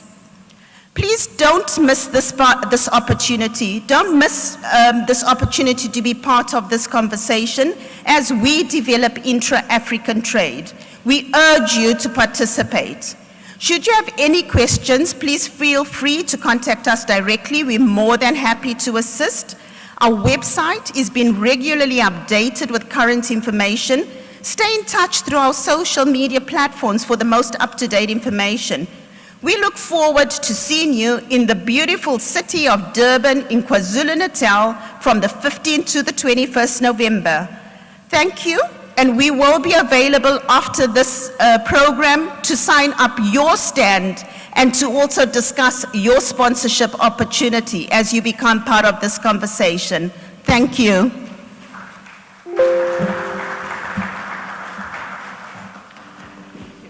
Thank you very much indeed. That was Janice Costa. That was fantastic. Please put your hands together for her. We certainly will be there. Finally, before we take the closing comments, 3 quick announcements. Lunch is available. You've been given the coupons. The main hall for lunch is at Chez Georges. It's just the first dining room when you climb the stairs after you turn right. We have ushers to lead you there. Number 2, media interviews can be done in the hall after we're done with this session. Number 3, if you've booked for the B2B and B2G meetings, please take note of your time. The meeting rooms are, when you go out to my left, please take note of your time. and make good that opportunity. To bring us closing remarks, it is my privilege to welcome the South African High Commissioner to Ghana, Her Excellency Grace Janet Mason. Thank you.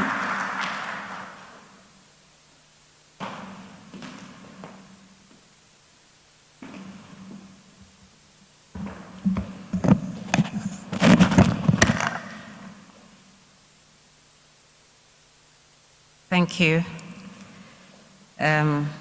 Program Coordinator, I have the same pleasure as you have, the easiest responsibility for today, and that's just to concur with all the speakers and the panelists. But however, do allow me to respectfully stand on the protocols that have already been established with brief closing remarks. On behalf of the President of the Republic of South Africa, His Excellency, President Matamela Cyril Ramaphosa, Sawubona.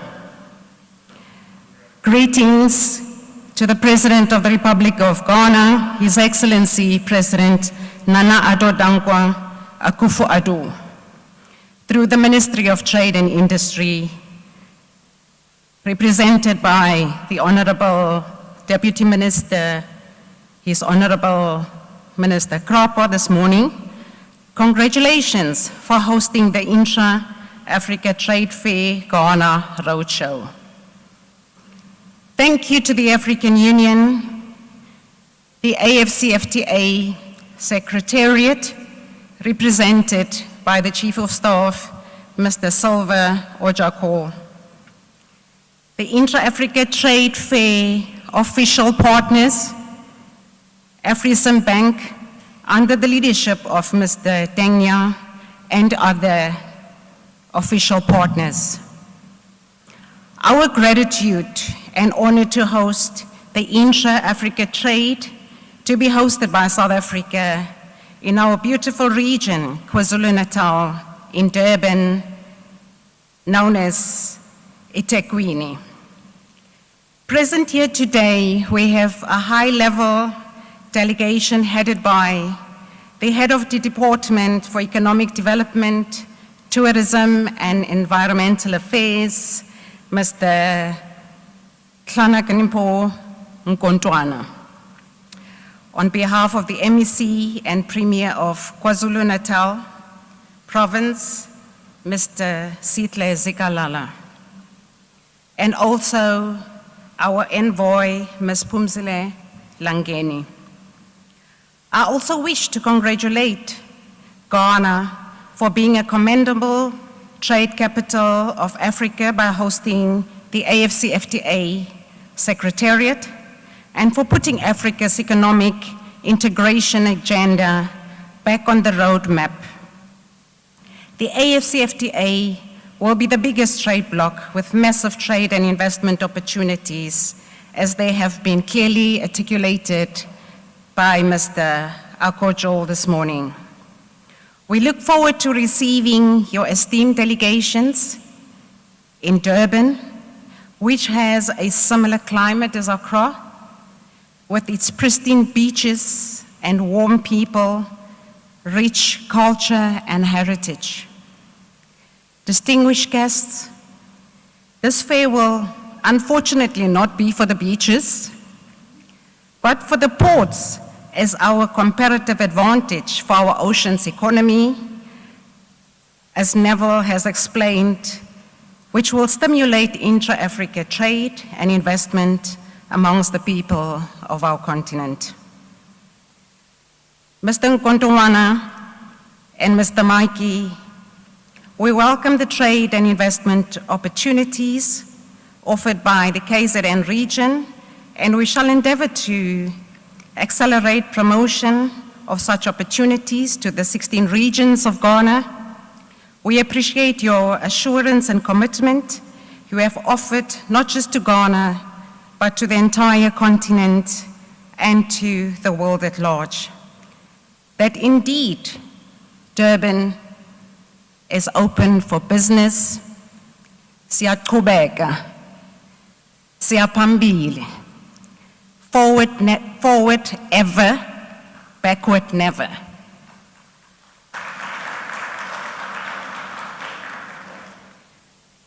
This fair will indeed be a platform for Africans to showcase their trade and investment opportunities that will enable the intercontinental trade to come to fruition. And indeed, as the theme says, building bridges for a successful AFCFTA. I would also like to conclude by reiterating the address by the President of the Republic of South Africa, President Ramaphosa, that says our resilience and greatest strength is in our constitutional order. Together, we will rebuild, reconstruct, and recover our economy. South Africa is indeed open for business. Nkosi sikelele i-Afrika. Afrika Borwa, Afrika Chipembe, Afrika Dzonga. God bless the Republic and the people of Ghana, the people of South Africa, and our peaceful and prosperous continent as we create the Africa that we want. I thank you, Midase, Nyabonga.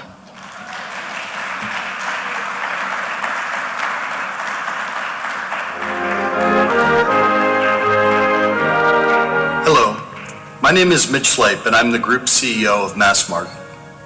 Massmart promised that we would come back stronger after recent events in KwaZulu-Natal, and I'm very pleased to confirm that we remain firmly focused on and committed to this objective. It's an objective that is enabled by the incredible support that we're receiving from the KwaZulu-Natal Premier and his colleagues in the provincial government, and particularly in the economic cluster. We find the Premier and his team to be highly responsive, pragmatic, and focused on creating solutions that enable business to move with speed. My personal experience is that KwaZulu-Natal is open for business, which is why Massmart intends to invest significantly in the province, not only as a part of the rebuild, but also in the development of new, better stores and state-of-the-art distribution centers. We will come back stronger than ever, and we greatly appreciate the support of the KwaZulu-Natal provincial government in making that a reality.